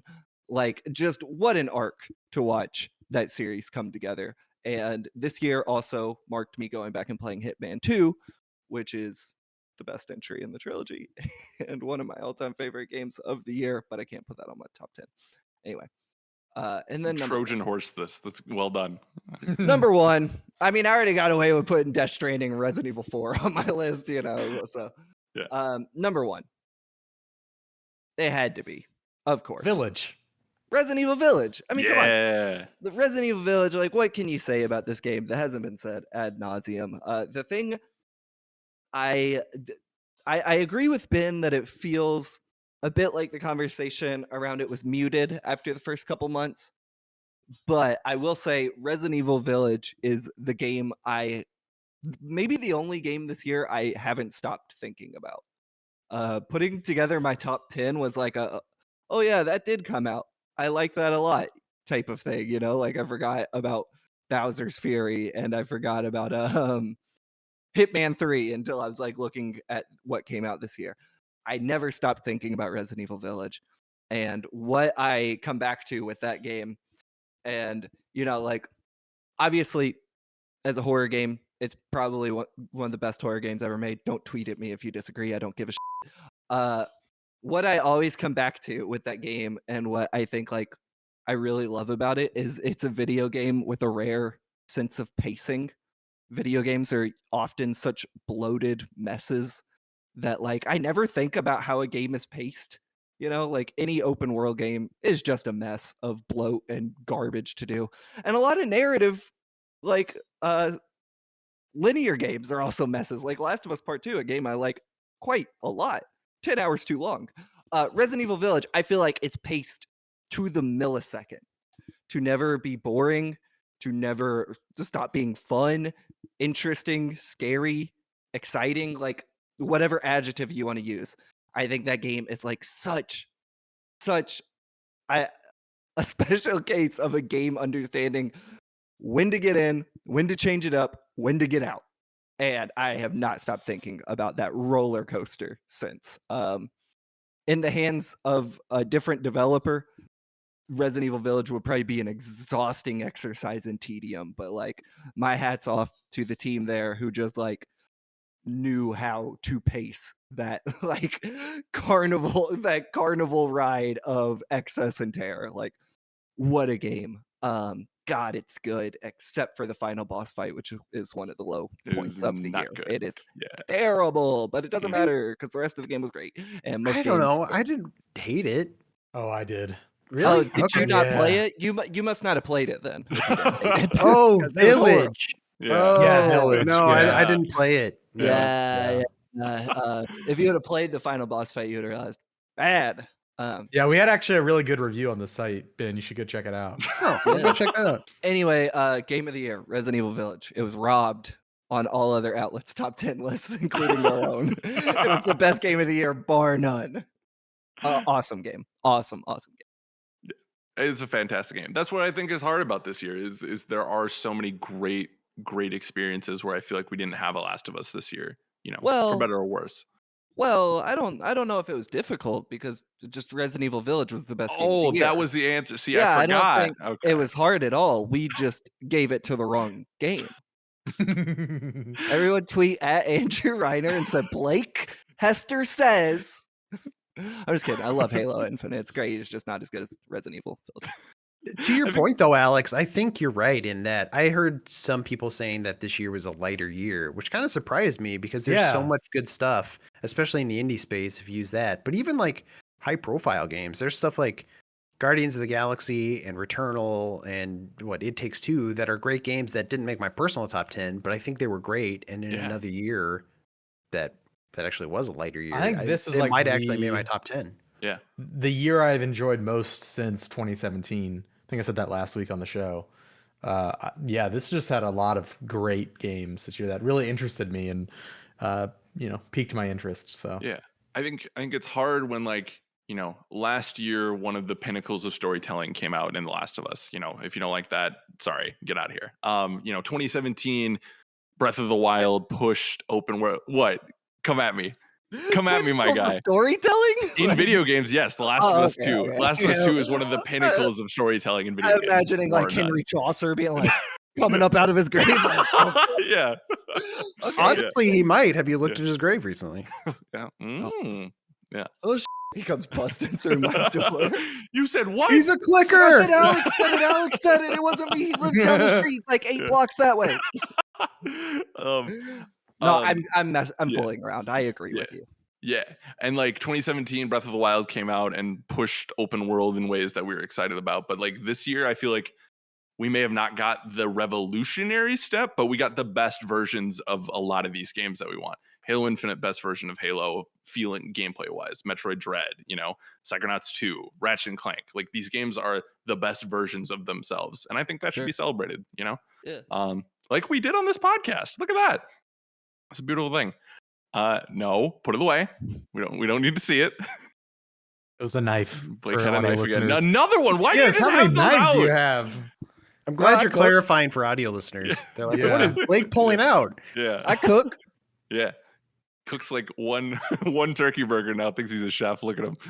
You got to cut up the hot Oh, dogs and put it in the mac and dang. cheese. Y'all, we might have to get out of here and let the next group come in because Yeah. We things gonna are do getting this? hot in here. We're gonna do this. Yeah, let's do it. Yeah. This is we'll gonna be you in a second. Oh god. Blake is now stabbing things in his kitchen. Audio we listeners. gotta cool this off. We're gonna take a quick break. We'll be right back. Welcome back to the GI Show. We promise this is the last change of scenery, at least for this show, because we brought on some legendary folks, and Blake stayed around. So, Dan the Jacket, don't look at me like that. Dan Tack. Hello, sir. How are you? Legendary as charged, sir. What's up? Hope you're doing well. It's good to have you on the show, and of course, found out who this person actually was today. We have Wes LeBlanc in studio here with us. Hello, sir. Did I pronounce that right? How's it going? Yeah, Yeah. you got it. I'm feeling extra French right now. This is awesome. Do you speak any French? No, 0. Yeah, his last name. Yeah, There you go. that's Actually, one word. Yeah, Nailed it. yeah. There you go. Gentlemen, you are here to regale us about the best games this year according to you specifically. And Dan Tack, it would be my honor to sit back and listen to what you got. So start from 10. What do you got? Top 10.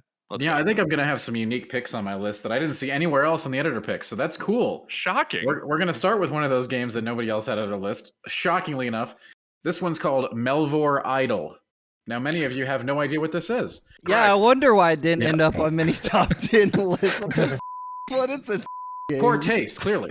Anyway, Melvor Idol is essentially it was in early access for a while, but it is essentially RuneScape without the movement or graphics. That's what it is. So you get all the crafting, all the gathering, all Okay. the fighting, and fooding and everything, but it's in a sort of an idler style format. So you can queue up mining, come back 8 hours later, craft some gear, and then go fight dragons. It's Melvor Idol. It's available on phone and PC, I believe, right now. You presumably played it on PC? I did. I like that. Okay. Interesting. I'll have to look that up. Not convinced it's a real game, but Oh, it's we'll very keep that. real. Yeah. Cool. Number 9. Feeling fine. Oh, I'm just going. We're It's just. you. We're Yeah. sticking with Oh, one yeah. We're going. You're Wow, just going all hot the way seat. through. Okay, Yeah. got you. Mhm. All right. Number 9, Shin Megami Tensei 5. Maybe you've heard of this little ditty. This is a great Shin Megami Tensei, possibly the best. Could have been better. Switch performance was not the best, but the game itself, great way to get back into SMT. If you're a fan of creature collectors, that kind of thing, maybe you've become disenchanted with Pokemon over the years. Maybe you're looking for hardcore occult Pokemon. That's what this is. Enjoy. It's good. It is very good. Yeah. Does it ever get out of the desert, Dan, or is that a spoiler? It's on a spoiler.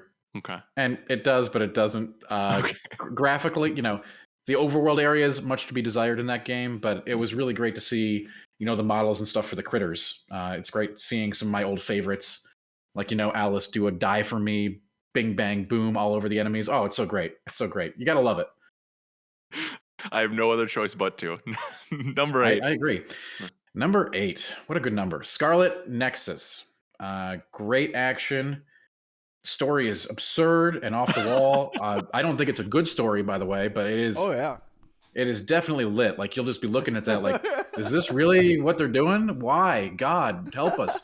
But the action is great. It feels wonderful to play. It feels very fluid. It feels like you're actually throwing things and moving things around, manipulating with your mind. Psychokinesis, really great. So really kind of a nice combat RPG. Good stuff. Do recommend. It is very good. Yeah. That's in my top 15. It fell a little bit as the year went on. But I still really liked it. It was like X-Men anime, the game, which I was here for. So I can kind of see that.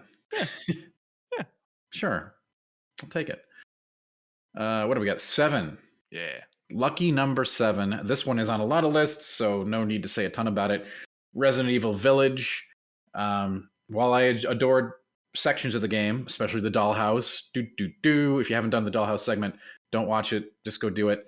Other segments of the game, I thought really tanked it, including the protagonist, the factory. But we've talked about this at length, but which is why it didn't get higher on the list than 7. But it's still very good, and if you like Resident Evil stuff, go to it, friend.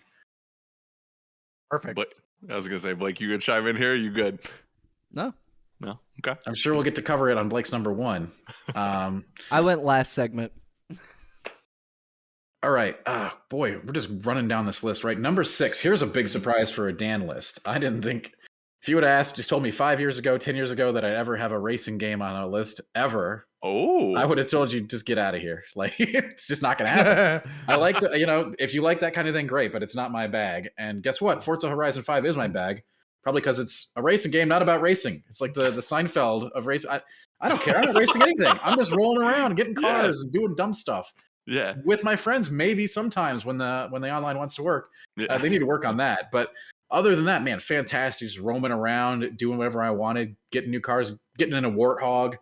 Why not just rolling, doing whatever kind of events I want. The story bits, whatever. It doesn't matter. The whole point is I'm having fun, and as far as the game having fun is, and like options to do, it really took care of me, and I enjoyed my time with it immensely.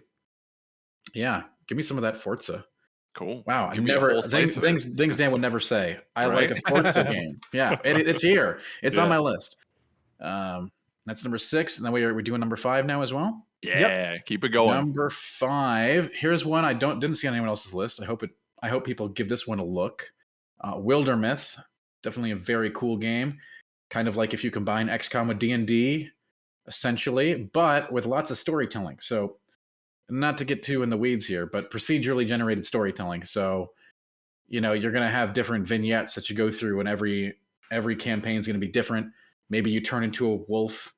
Maybe you don't turn into a wolf. These are options you take by the storyline bits. Maybe you create a rivalry with one of your friends. Maybe you create a romance. These have implications on the combat. Maybe you turn into a giant golem by the end of it. Maybe your archer just loses both arms for like giant stones and becomes has an eye laser beam. It can happen. Every run is different, and you're creating the stories and as you play. So it's fun. That's and then, one. Sorry to interrupt. That's one that is going to be like my first Steam Deck play when that comes in. I've been saving it. I can't wait to play this game. yeah, it's I think it was. I mean, this year had, people say that this year didn't have any good games. This year had too many good games. That's why I couldn't make a top 10. Anyway, boom, at Wildermyth, play it. Bang. Go. Fire. Yeah. Cool. What let's Awesome.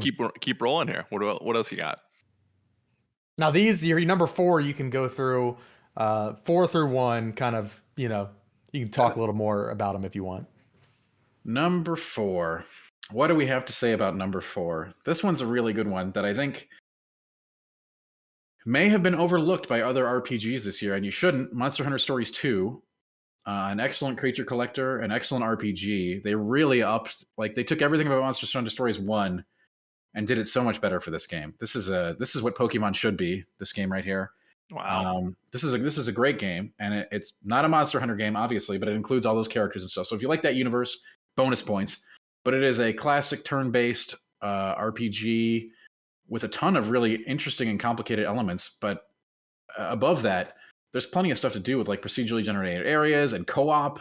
I enjoyed that stuff immensely. You want to go capture yourself some elder dragons? They're out there, man. Go get them. And this game is a lot of fun. Looks great, plays great, and has an absurd post game for those that want to do it. This is the meat on the bone here. There's a lot of it, and you will have your fill of delicious creature collecting goodness. Yeah. Play it today.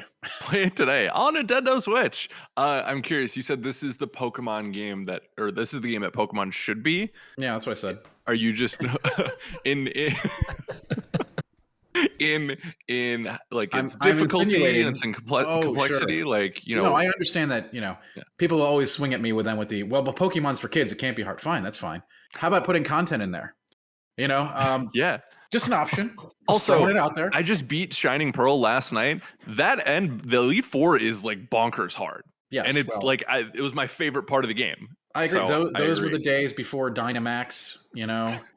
I like big Pokemon. Well, I also like big Pokemon. And then they make chirping noises and they squirt at each other. And Right there. that's supposed to be whatever Pokemon is now, it's not for me. Yeah. And I've accepted that, which is why there are other great creature collectors out there to try. And if you like Pokemon, that's good. Continue liking Pokemon. I am not trying to take away from that. But if you're looking for a different kind of creature collecting experience, there's a bunch of different options out there now too. And this being a Monster Hunter game might get overlooked. This one's quite good as an RPG and really great for co-op too, which I had no idea coming. Like basically it has Monster Hunter co-op. You're like, I'll join up with somebody else. We'll use our monsters together in tandem, take on some bigger challenges. It's fun. It's good. He's good.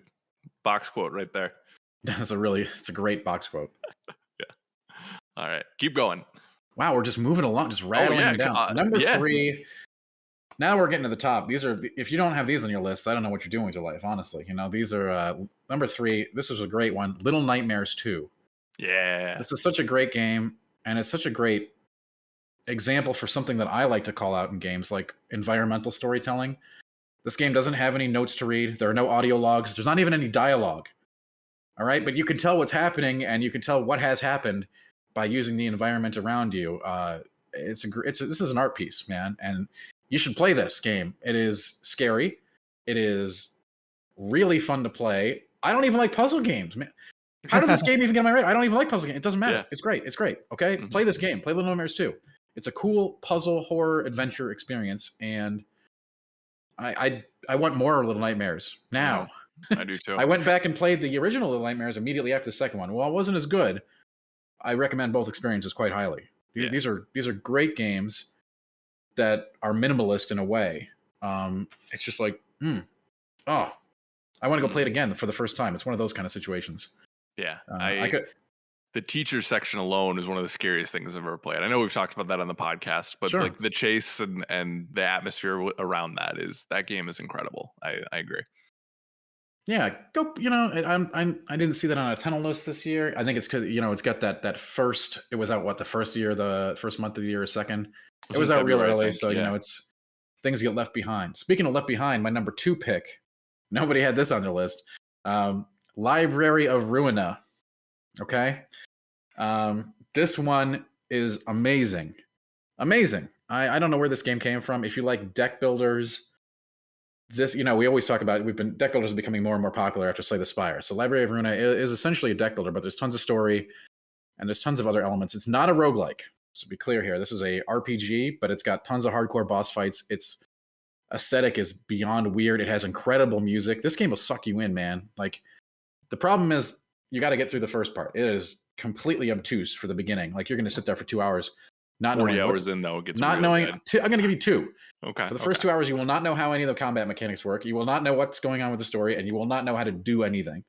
But after that point, things will start to come together, and you'll be riding this thing for a long time. I can't believe what an interesting amalgamation of different parts. This thing is just really good all around. Like, you take just one little boss fight has a lot of emotion and the music and the character moves and abilities. This is a really fun game with really great components, and I can't wait to see what Project Moon comes up with next. This is actually their second major game.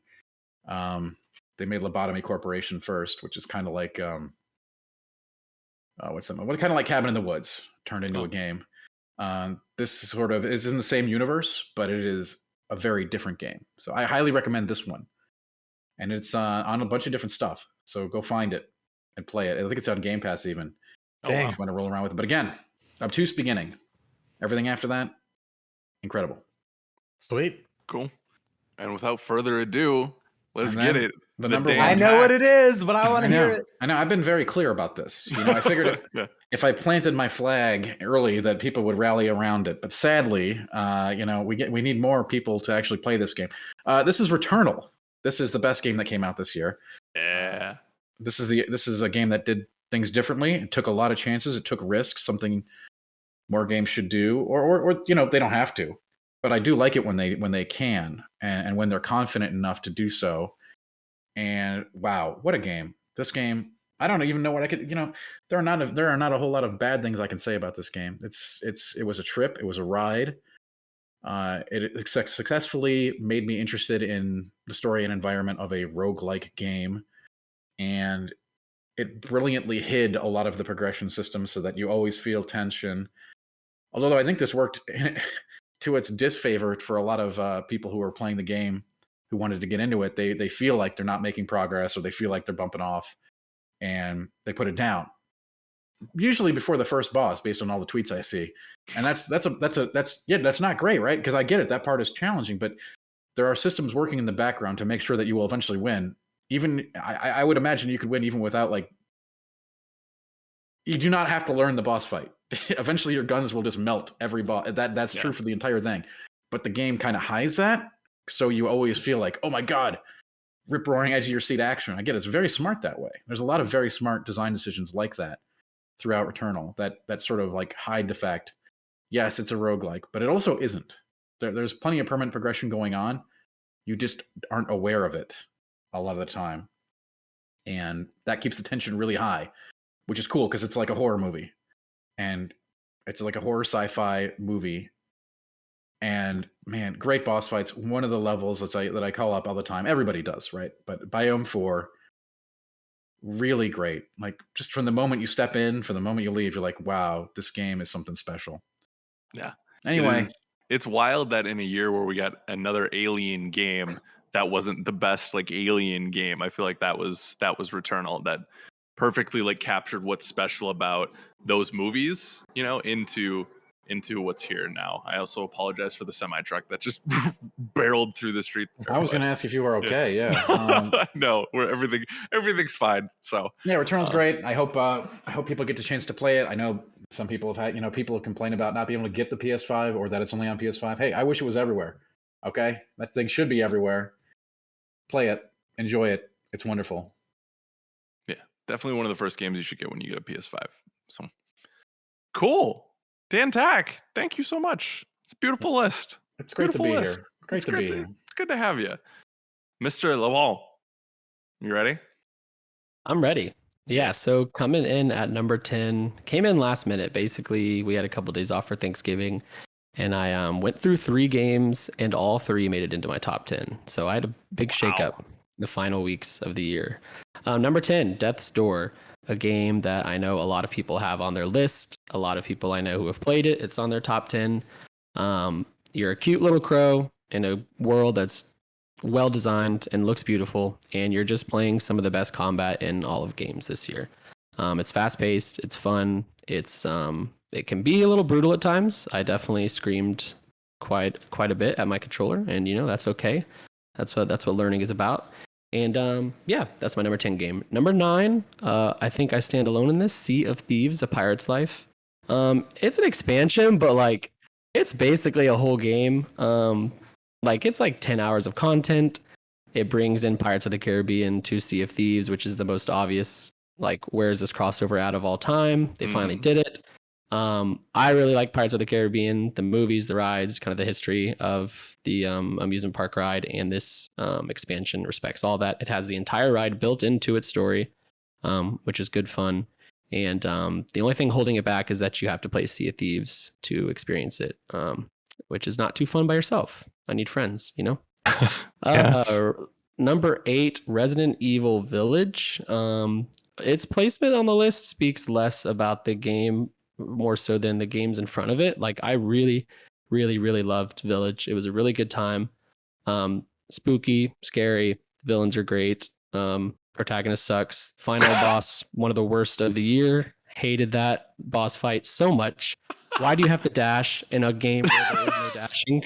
Like, no, I mean that's what it's so obvious. Like they just completely they're like, hey, we need a boss, make it quick. You know it. You know that's how it happened. All right. It's like, do I unlock a special dash ability here, or do I just have to turn slowly and run? And it was the latter, unfortunately. But still a great game, good time. Number 7, Before Your Eyes, another Thanksgiving break game. Tough to talk about this one without spoiling it, but the mechanic, I think, explains the hook. Basically, you need to play with the webcam, and every time you blink, the game fast forwards, and you're playing through somebody's life. It's heart-wrenching. It is beautiful. Great score, great voice acting. Bring tissues because you're going to cry. It's a good time and a sad time, but it's a good time. Number 6, Forza Horizon 5. Similar to Dan, I am not much of a racing fan, but here this game is at number 6 on my list. It's just a good time. It's just like a celebration of having fun in video games. Like it doesn't ever feel bad to play. The music is great at first. They could use some more traction, but at first it's really hype. Yeah. Best intro into a video game this year, probably. Lots of cars, good time. Everybody should play Forza Horizon 5, even if you don't like racing games. Number 5, a big surprise for me, Super Mario 3D World plus Bowser's Fury. I had not played this game before, but I had heard, lots of people love it. I beat it, 100%ed it, 100%ed Bowser's Fury, and I came out the other side as Super Mario 3D World is the best Mario game ever made. Whoa. Wait. Whoa. Hold up. Woo! Just come on this podcast and say whatever you want. It's like, good God. I don't think that's allowed. That was one of the wildest things you've ever said in Yeah. the history of Game Informer. We've been around 30 years. for 2 months. Yeah, right? 2 years, Give me Woo! time. I'm just warming up. It's a It's good not time. even the best Mario game on that path. Best Mario game ever. I cannot believe that was just said. I'm here for it though. Hey, we encourage this. That's what I'm here for. Hot gets and hot takes. Just to make sure, you do know that ever includes like all the previous generations. Yeah, like Super Mario World did come out, Yeah, Yeah. Mario It's a good 3. great game as well, but I don't. Mario it's not 64, Super Mario 3D World. Mario 64, good Mario game. Odyssey. Mario little Odyssey. little indie game. Don't know if you've heard of it. Yeah. Okay. Bowser's Games. Fury. The fan made Super Mario flashback. Number 4, a game that probably a lot of people have already talked about, Deathloop. Gosh, like what more can I say about it? Great score, great cast of characters, great antagonists, awesome time loop. Not the best loop game this year though. It just feels good to play. My biggest problem with it is the narrative. It really kind of falls apart in my opinion in the end. It was over and I was like, surely I'm missing something. I just need to replay some loops and nope, it's the same. I can't believe that ending is what it is. But that's okay. It's a great game all around. Number 3, Halo. I feel Infinite. dumb because I didn't think it was bad, but everybody Don't- around me's no, like, no. This thing sucks. This is from the man who said that that Mario is the best one. It's okay. Yeah. Interesting. Exactly. That's Yeah. Nick's On saying. Wes's side here, arcane stories are usually pretty terrible. Terrible. Yeah. I don't know if terrible's the right. Anyways, That's we're hyperbolic. yeah. I was gonna We're say. getting a little bit off topic. Yeah, I was gonna say. Let's keep Said celebrating what I here. said. Yeah. Deathloop has good storytelling, but it has a bad narrative overall. Number 3, Halo Infinite. Goodness gracious, it's just so good. What do you got to say about Halo? It's not Halo 5, I'll say that. And that's a good thing. because- Okay, I was gonna say, which way are you gonna take this here? Because I may have to throw you off this podcast here pretty quickly. Keep everyone sitting at the edge of their seat. Yeah, Halo Infinite, it just feels so dang good. I don't know if Halo's ever felt better. The grappling hook, as much as I was like, I'm not even gonna try to understand the physics of a 2,000-pound man grappling through a ring. You don't have to. It feels Doesn't matter. great. He's like Spider-Man. It's awesome. Guns feel great. There's a few guns that aren't too good. I wish that they would maybe throw in some more guns or kind of fix those up a bit or something. Looking at you, Heatwave. I don't understand your purpose or place in Halo Infinite. The story is fun. This game takes number 3 for me because Halo Infinite definitely feels like a setup to the Infinite platform that they've talked a lot about. This is our Halo game for 10 years. So it doesn't feel like the massive flagship, big set piece Halo game you might expect, but I still think there's a really good story and campaign there. And I'm excited to see what Halo Infinite becomes over the next 10 years. Number 2 was number 1 for basically all of the years since I played it. Number 2 is Returnal. It's a 10 out of 10 for me. The only thing that beat it is also a 10 out of 10 for me. And that's okay. Like Dan said, Returnal is so good. It tells its story so well and so uniquely. It's a great time loop game. It has incredible combat. some of the best feeling guns. The carbine, when you have the perk that makes it accelerate as it shoots, come on a DualSense controller, unreal, just so good. Dan also alluded to Biome 4. That is, I think, my favorite boss fight of all time. The boss in Biome 4, just so good. Also kind of has to tie into my love of Pirates of the Caribbean, very Davy Jones-esque. So maybe I'm a little biased there. Better than the bosses in Super Mario 3D World? Let's do a podcast on Super Mario 3D World. I would love to. Yeah. I can. The title. It's very easy title. Why that is the best Super Mario game ever. I can't wait to read the comments on that one. Yeah. We're gonna get the clicks. We'll They'll put be your here. email in the bio. Bring it on. It's time to introduce the real Wesley to the world. Wesley LeBlanc. Returnal is great. I think it might have held on to spot number 1, but there was some parts of Returnal where I had a not great time, and that's because I had to guide it, because I was a freelancer when I played this game, and guiding a game can sometimes hurt enjoyment.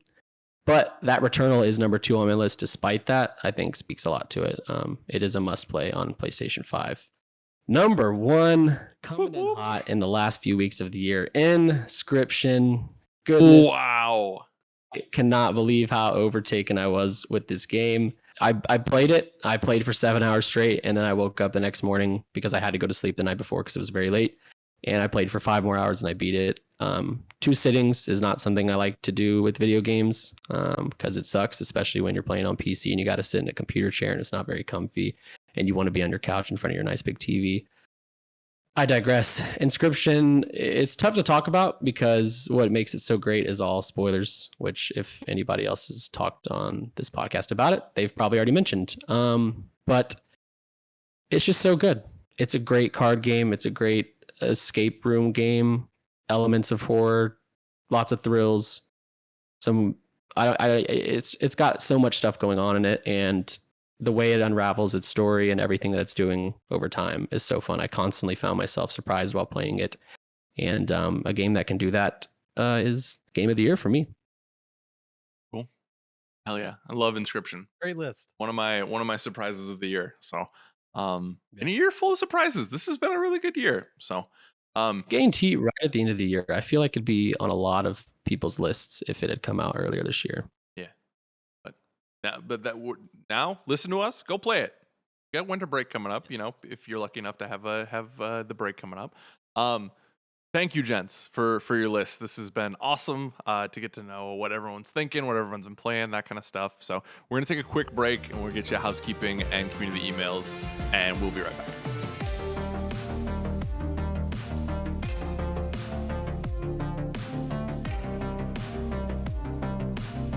Welcome back to the Game Informer Show. It is time for housekeeping and then listener emails. Of course, we always start housekeeping with new podcast reviews, and we have a PSA. Spotify now has podcast reviews for the longest time. The only place that people have been able to go to review us is Apple Podcasts. So if you're out there and you're a Spotify listener, you wanna rate us, you wanna review us, download the update to your mobile app and maybe leave us an honest review. That helps us out a lot. Of course, Apple Podcasts, we've got plenty of great reviews on there, including a new one from Legend of Gamer 102. Legend of Gamer left us a Apple Podcast review saying, 5 stars, the GOAT of gaming podcasts. I started listening to the GI show during the Handsome days. It's always had swag, but that swag keeps getting bigger. My podcast time is limited, but I always make sure that the GI show gets priority in my rotation. As a magazine subscriber since the very beginning, I have a ton of respect for GI and think it's the best in the biz. Stanek and Van Aken are bringing the show to new heights, and I am here for it. Keep up the great work, not just on the show, but on the website and the magazine as well. Signed, Legend of Gamer 102. Legend of Gamer 102, thank you for that kind review, my friend. We appreciate you taking the time out of your week to go and leave us that review. It does help us out when prospective listeners are interested in checking out our show. Having honest reviews from listeners is important, and we thank you for doing that, Legend of Gamer. Appreciate you, my friend. Moving on, we've got no Thursday stream this week. Normally, this is where I would tell you what we're playing this week. We have nothing because we're going to be on break, baby. The holidays are coming. Podcasts, so you're going to still have podcasts every week, but the streams, they're they're going to be on pause until we're back from break the week of the 1st, the week of the 3rd. So FYI there. Notable YouTube videos going up this week. Our Analog Pocket video review. I've got that thing in my hands right now. And I've got a review coming. So by the time you're listening to this, it will be up. And then on Friday, we've got a video that is very cool that I don't want to spoil, but if you like top 10s, keep an eye out to the YouTube channel. Yeah. Yeah. Okay. We got a few of those coming over the next couple of weeks. You're going to see a lot of more evergreen stuff over the next 2 weeks just because we're going to be on break. We've been working ahead. So stay tuned, youtube.com/GameInformer. Almost done. Follow this lovely crew all around me on social media. You can find Alex Stadnick at Studnick76. You can find Blake Hester at Metallica is Rad. No. Metallica is bad as his handle. You can follow Dan Tack at Dan Tack. You can find Wesley LeBlanc at LeBlanc Wes. You can find Kim Wallace at It's a Pack Show. KSR1785. Marcus Stewart at Marcus Stewart 7. Ben Reeves at Benjamin Reeves. And me, Alex Van Aken at It's Van Aken. I think that's everybody that was on the show this week. Apologies if I missed somebody. Lastly, final thing, if you're on those podcast apps, wherever you listen, go and check out Video Gameography and All Things Nintendo. Those are our 2 other shows. Video Gameography is our video game history podcast. They just wrapped up the Metroid season, and now they're starting on Halo. It's going to be great. Go check it out. New episodes on Saturdays. And then on Fridays, we release our weekly All Things Nintendo podcast. You guessed it. It's a show about Nintendo. Releases every week, hosted by Brian Shea. Go check that out. Alex, let's move on to the listener emails. Listener emails? It's that time of day again? That's right, folks. We are taking your hopes, dreams, questions, games, nightmares. Thank you for not sending in any nightmares, and relaying them here on the podcast. This is a section of the show where you get to tell us what to say and ask us questions. And you can do that through email. You can email us at podcast@gameinformer.com, or you can go to Discord, which Alex Van Aken, quickly, how do you get into Discord? You link your Twitch to your Discord in the Discord app, and then subscribe to the Game Informer Twitch channel, and our server will show up for you. If you have any issues, email me, alexvanaken at gameinformer.com, or you can tweet me at itsvanaken, and I'll get you an invite. There you go. Beautiful thing. Can I have one? Yeah. Cool. Yeah, I think you should be able to be in. Right. I don't know. He works for us, y'all. Well, I'm already in there. Oh, silly boy. Where are we going? It. Yeah, I'll look at it. It's a good time. This week, all the questions did come from Discord, so thank y'all for asking. First one comes from a fire outside and says, "Hey Wes." That's a good joke. Oh, there you go. It's a thinker. No one else on the panel got it. Yeah, it's a good joke. Big think piece going on here. Okay. Here we go. A fire outside. I like it. Okay. Yeah, I was gonna make that a joke about Wes saying Super Mario 3D World is the best Mario game, but I've lost lost my sales on that one. It's too easy, right? Like, yeah. I'm just gonna anytime I get in trouble, I'm just gonna pull that one out, and it's like a free hall pass. Yeah. No, they say, hi GI crew. With Christmas almost here, what game this year would you gift and why? What was your favorite game of the year and or meaningful / emotional game, or one you think everyone should play and experience? Who are we gifting this to? Because I feel like I get the old lady a different game than my grandma, and I get my grandma a different game than my mom. You know what What would you give the old lady? I don't want to know. What was on my top 10? I already. Titan, Godzilla vs. Kong. Oh my god! Look, that issue almost shipped with Titan on my top 10. I realized that's not a funny goof. Like our bosses would not think that was funny. Old lady, probably Death Stranding director's cut. Okay, why? Hey. It seems kind of like Wes. What'd you say down there? No, I just said A because that's a good game. Oh, I thought you said why. Really And I was about to fly to Jacksonville, Florida. Anyway, sorry. I'm cool. We chill. I'm cool. Anyway, I mean, I think it's a game she would enjoy and also find laughably stupid. It's also like, I mean, it's mechanically heavy, but not in the reflex sense of the word. Like, I don't think she'd she wanted to play a first person shooter recently. I was being a real dork. I was like, oh, you should check out this game Journey.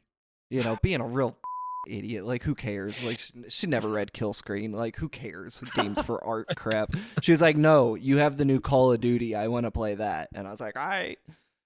You know, bad time to be doing that, but that's what she wanted to play. She didn't know. Yeah. So, anyway, point being, not good at it. She's really terrible at the game.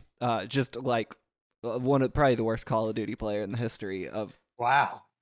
You should have just hooked her up with the shotgun and some perks, and there we go. Well, what I did is I took over the controller and I put up like 40 on that game, on that match. It was out of control, dude. Yo, you were flexing a little bit. You're like, yeah, hey, little mama. Yeah. She was like, damn, this guy's hot. He can game. I'm sure she anyway, did, yeah. Gamer anyway, boy. Yeah. Anyway, I would be like, yo, play Death Stranding Director's Cut because I'm the worst. I mean, oh, games for art. It's got Léa Seydoux in it. You might have seen her in Blue is the Warmest Color, that problematic French film. Like an idiot. I'd probably ever play that. All right. I don't know how anyone follows that. I'll go next. I'll go It's next. a hell of an answer. Yeah. Thanks. Does the game have to be from this year that I'm gifting? No. Oh, what? No. Let's say yes, Alec. For the love of God. Okay. We gotta have some law and order around here. Come on. Okay. That's Wild West. Yeah, hit us. From this year, What do I want to gift? I mean, I could gift a free game that I really enjoyed. Maybe You can buy still him a count that. skin. Buy him a skin. Pokemon Unite. Okay. I would have all of my family that has Nintendo Switches download that. I'll buy them all a Blastoise skin or a Charizard skin, whatever they want. And that'll be my gift to them, I pretty much already do that when I gift my family Fortnite gift cards. So we'll just do that with, Pokemon. Why not? Solid. Can I change my answer? Oh, for the love. No. Yeah. Dan. No. Dan, what do you got? You went on that absurd rant, and now you want to change it? No, you got to live with that. Listeners, tweet at me at Metallica's Rad if you want to know my new answer. Oh my God. There you go. Dan, you go ahead. Get that Twitter cloud up. I'm just gonna advertise my stuff here. Anyway, no. Let's see. What do we got? I'm gonna gift Little Nightmares 2 because I think it's pretty much playable by anybody, and it really showcases. Again, for me, it really showcases environmental storytelling, which I think is a really cool part of games that isn't always examined. And I think, especially for people I'd be gifting who aren't already game enthusiasts, I think it's a cool way to show them what games can do and what games can be. And it's certainly playable by anybody. I mean, you push button, you do things, right? I think anybody can get into it, and it's got it's a cool game. Oh God, that game is cool. I'm gonna play it again right now. Bye. Deuces. Oh, what was that? Sorry. What was that noise? That was Deuces. I was like hiccuping and burping. It was a whole thing. I'm glad we weren't in the studio for that. That would have been gross. Would have got someone. Blake's ready with answer number 2 and 3. Tack, I thought you were leaving. I am playing Little Nightmares 2 right now. You just can't see me. So you said bye. Wesley, your turn. I gotta keep the show on the rails, I initially jumped to Super Mario 3D World, but everybody's already played that. They already know it's the best Mario ever made. I swear to God, Wes. And everyone's losing their minds. Because I'm the one late to that party that everybody's in agreement with. It is the best Mario. The world knows that. I was late to that. I want to get the game called. I have tweeted it before, and I got like 10 likes. That's pretty good.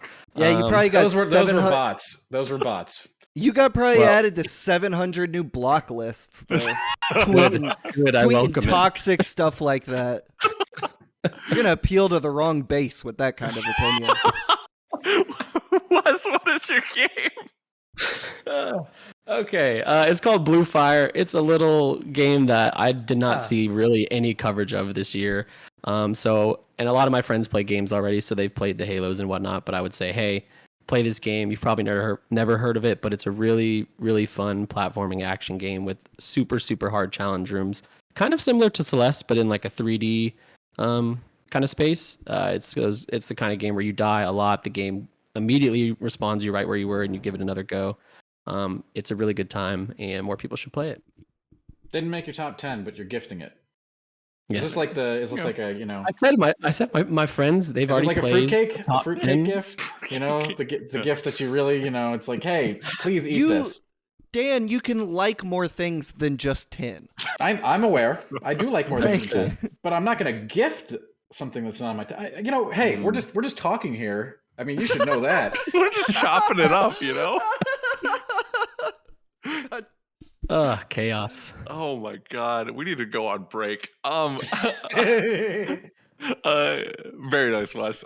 Mine would be Psychonauts 2. You can throw that thing on like super easy or whatever, or story mode or whatever, and anyone can experience how great that story is. It's a nice warm hug of a story, even though it deals with some mental health issues, but in a good way. So I think I think everyone needs a little bit of that in 2021. So that'd be my game. Do I dare ask another community question? I Depends will. how you're feeling. Oh, all right. I dare I'll you. keep it going. Okay. I triple dog dare you. This one is from just Derek over on Discord. It says, what was your favorite video game related Christmas/holiday gift? I was a wee lad when I got a Game Informer with X-Men Legends inside of it. I played the game for years and still has some of my favorite co-op game memories. Were y'all giving out X-Men Legends? Is that a thing? Is that a thing, or they just like did put that it in really the magazine? happen? I don't know. I'm We assuming shouldn't do that. I'm assuming the We should parent just not put do the that. game in the magazine, but Yeah, that would be my assumption as well. bring back demo discs. I guess I could start. For me, I've talked enough about my Nintendo Wii story where my mom took it when I got it at launch and I got it for Christmas that year. I think another one that ranks up there though is when I just got my Game Boy Color and my Game Boy Advance, excuse me. And I had Pokemon, right? I had like some of the staples, but I didn't really know what else to play outside of that. And my parents just didn't know either. And so like I didn't really have any expectations, but I was excited to get games, right? And I the one I mainly remember is it was a kart racer that had like a not a tiki head, but like Easter Island head as one of the drivers. Does this sound familiar? I can't remember the name of the game, but it was just this. It wasn't Crash either. It was just off-brand kart racer. But I probably played it for like days and days and days. And I just remember being so psyched about this game. And I think I even had like Mario Kart Advance or whatever it was. But I just remember playing the hell out of it. And like Shrek, I got Shrek, the Game Boy Advance game. It was that era, right? Was where this for like, Game Boy? For Game Boy, yeah. It's Konami Crazy Racers. Is that what it is? Yeah. Oh my goodness. Wow. I don't even think I knew the name back then. I don't think I can't believe that you played that game. Okay, anyway. Yeah, deep cut, but it's just that's such a pure time when any game was like fun and good because it was new, you know, and even if it was Konami Crazy Racers or whatever the hell that was. So always a fond memory. Shout out to my parents, man, for just going to Target and going like, yep, this one, we're getting him this one. So anyone else have any good holiday Christmas gifts? I'll follow up yours on the Game Boy train. It was Christmas Eve, and my grandparents were visiting, and they convinced my stepmom and my dad to let me open a gift on Christmas Eve. Ooh. And my family was split. Like we always had this weird schedule where like I had to go to. If I was at my dad's in the morning on Christmas, I would go to my mom's at 1 p.m., vice versa. So I think they wanted me to get the gift. Also, my parents back then were stupid about like, you can't take your Game Boy back and forth. You have to have, one here, one there. It was stupid. Actually, yeah, anyways. So my grandparents let me open this gift, and lo and behold, it was a blue Game Boy Color. And on top of that, guess what game it came with? Konami Crazy Racers. No, but that would be crazy if it did. I got more to say about that game. It was Pokemon Gold. Oh So, yeah. Christmas Eve. I'm thinking like pajamas, right? I open up a Game Boy Color. I was already rocking the regular Game Boy, so course. this was just like next level for me. I was like, "There's color," and then the next Pokemon game. Little did I know how much of a wild ride that game would be. But yeah, so phenomenal. That's the day I fell in love with Totodile. Oh. Actually, I think I okay. picked Cyndaquil first for my first playthrough, but Totodile is my head canon answer. There you go. So that's my story. Blake, you look like ready to go. Yeah, I got one. All right. I remember got a few games for Christmas. Not always a frequent thing that would happen. Didn't grow up with a lot of money. Unlike now, journalists for Game Informer, I'm flush with that stuff. Parents didn't have a lot of money growing up, but they come through every now and then. I remember getting Guitar Hero under the tree. That was a big day. My uncle bought me Resident Evil Dead Aim, which was Resident Evil in first person before Resident Evil 7. Though not actually. There was a couple more before that were in first person. Very interesting stuff. Anyway, the one I remember being most hyped about. Come on, folks. There's only one answer here. You got your Pokemon Golds. You got your Konami kart racers. Fine and good. But let's talk about the year Tony Hawk's American Wasteland came out. Oh my god. Oh, and for the audio Lord. listeners, Alex Van Aken went from the most hype moment of all time to being so sorely disappointed by what he actually said. I thought you were gonna say Tony Hawk Underground. No. Look, I had already played Tony Hawk's Underground. I was playing that weekly all the way through. And everyone knows Tony Hawk's Underground is the greatest game ever made. Okay? Everyone already knows that. Everyone had played Tony Hawk's Underground 2, one of the worst sequels in human history.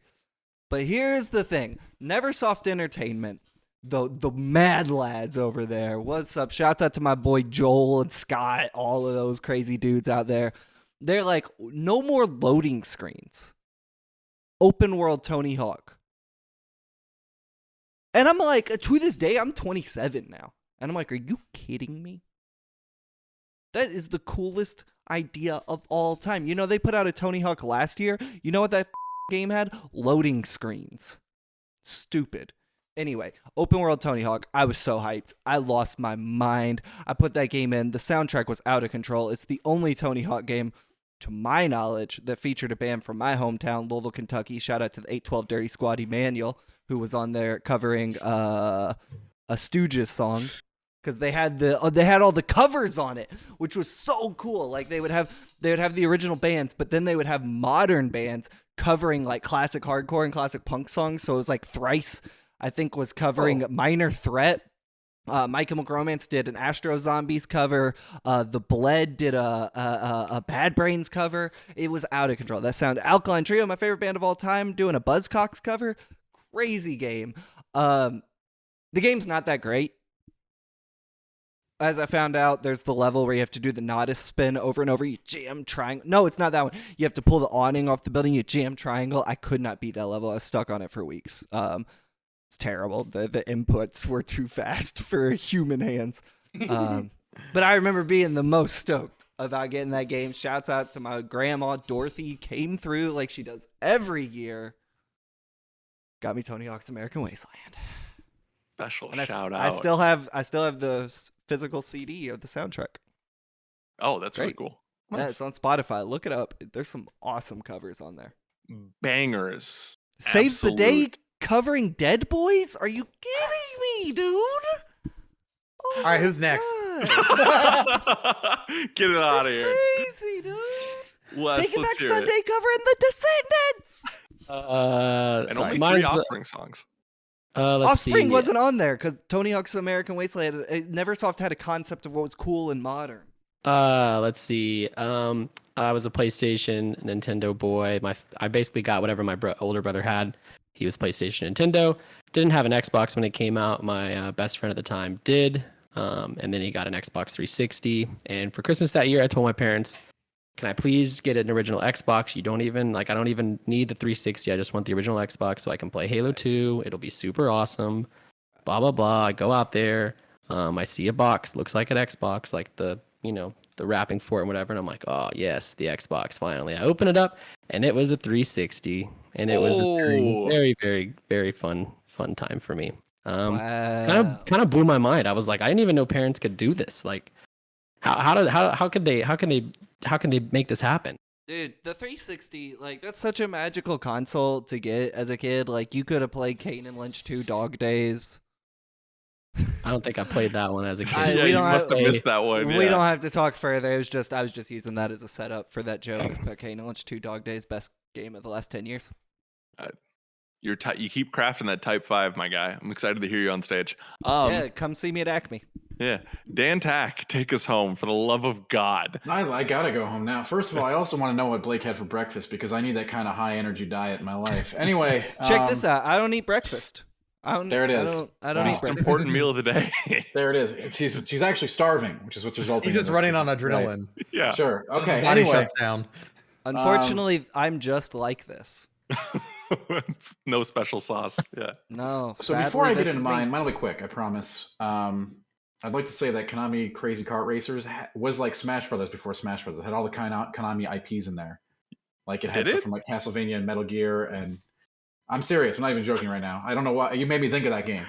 So They got the Anyway. decapitated head from police nuts. no, I believe the Easter Island head was actually from like one of those shmups, like R-Type or Gradius. Oh, okay. I don't know which one of those Konami brands had. I'm sorry, I don't know which one it was. I'm not that good. Anyway, yeah, my stuff I guess was back in my day, which is significantly different than y'all's. We had a family computer. When we get Christmas presents, it was like for the family. We got like Mhm. Myst and like The Seventh Guest. Those were two big, awesome Christmas games that really, defined PC, CD-ROM gaming and stuff like that. So those were a big deal. We just play them as a family. Hey, yeah, Seventh Guest included. That one didn't go over very well with the parents. But, Myst Did you get did. Phantasmagoria as well? I mean, I did eventually. That was not. Hell That was yeah, not a family game. dude. Anyway, yeah, I'll keep mine short and sweet. We've had plenty of. I'm gonna keep it on track and not go off the rails. Thank you, Dan. Thank Can you. we Dan, answer also, did one you know there was a Myst VR version? I don't know if it's fan made, but I think it was. I mean, I don't think Myst is a great game today. I know people love to bag on Myst, but I think it was really important then. Like Oh, time yeah. and place. Time and place is really important for Mhm. that game. Yeah. What And I think about people who Riven? bag on it today don't take that into consideration when they're like, "Oh my god, you don't do anything. You just walk around." Well, yeah, but that was really cool then. You understand? We're not comparing, Super Mario Brothers to, the greatest Mario game of all time, for instance. yeah, You exactly. wouldn't Right. dream of it. 3D World. Dude, Yeah. and when you think about it, in most games, all you're doing is just walking around. Jumping on Toidles. Some, Thank some- you. you walk around and sometimes you push a button. That is Thanks, what a game Myst. is. Yeah, thank you, Yeah, Myst. shouts out to Myst, dude. Game of the year, 2021. Speaking of time and place, now is the time and place to shut this down. Please. I could do Please. one more. I could do Ladies, one I more. know you could. We're not going to. Ladies and gentlemen, thank you so much for watching, listening. This has been one of the more bonkers episodes of the GI Show. As Alex said earlier, Spotify, you can now review on mobile, podcasts on mobile. Please go give us whatever review you see fit. We appreciate the support. Happy holidays to everyone, who's celebrating. If not, go play some games, have some fun. Everyone just take a breath, relax. We made it through another year. Next week, exciting one. We are doing the look ahead to 2022. There's a few games you may be excited about next year that we're going to take a look at and cover. Very excited for that. But until then, happy holidays. Be good to one another, and we will see you next time. Bye, everyone.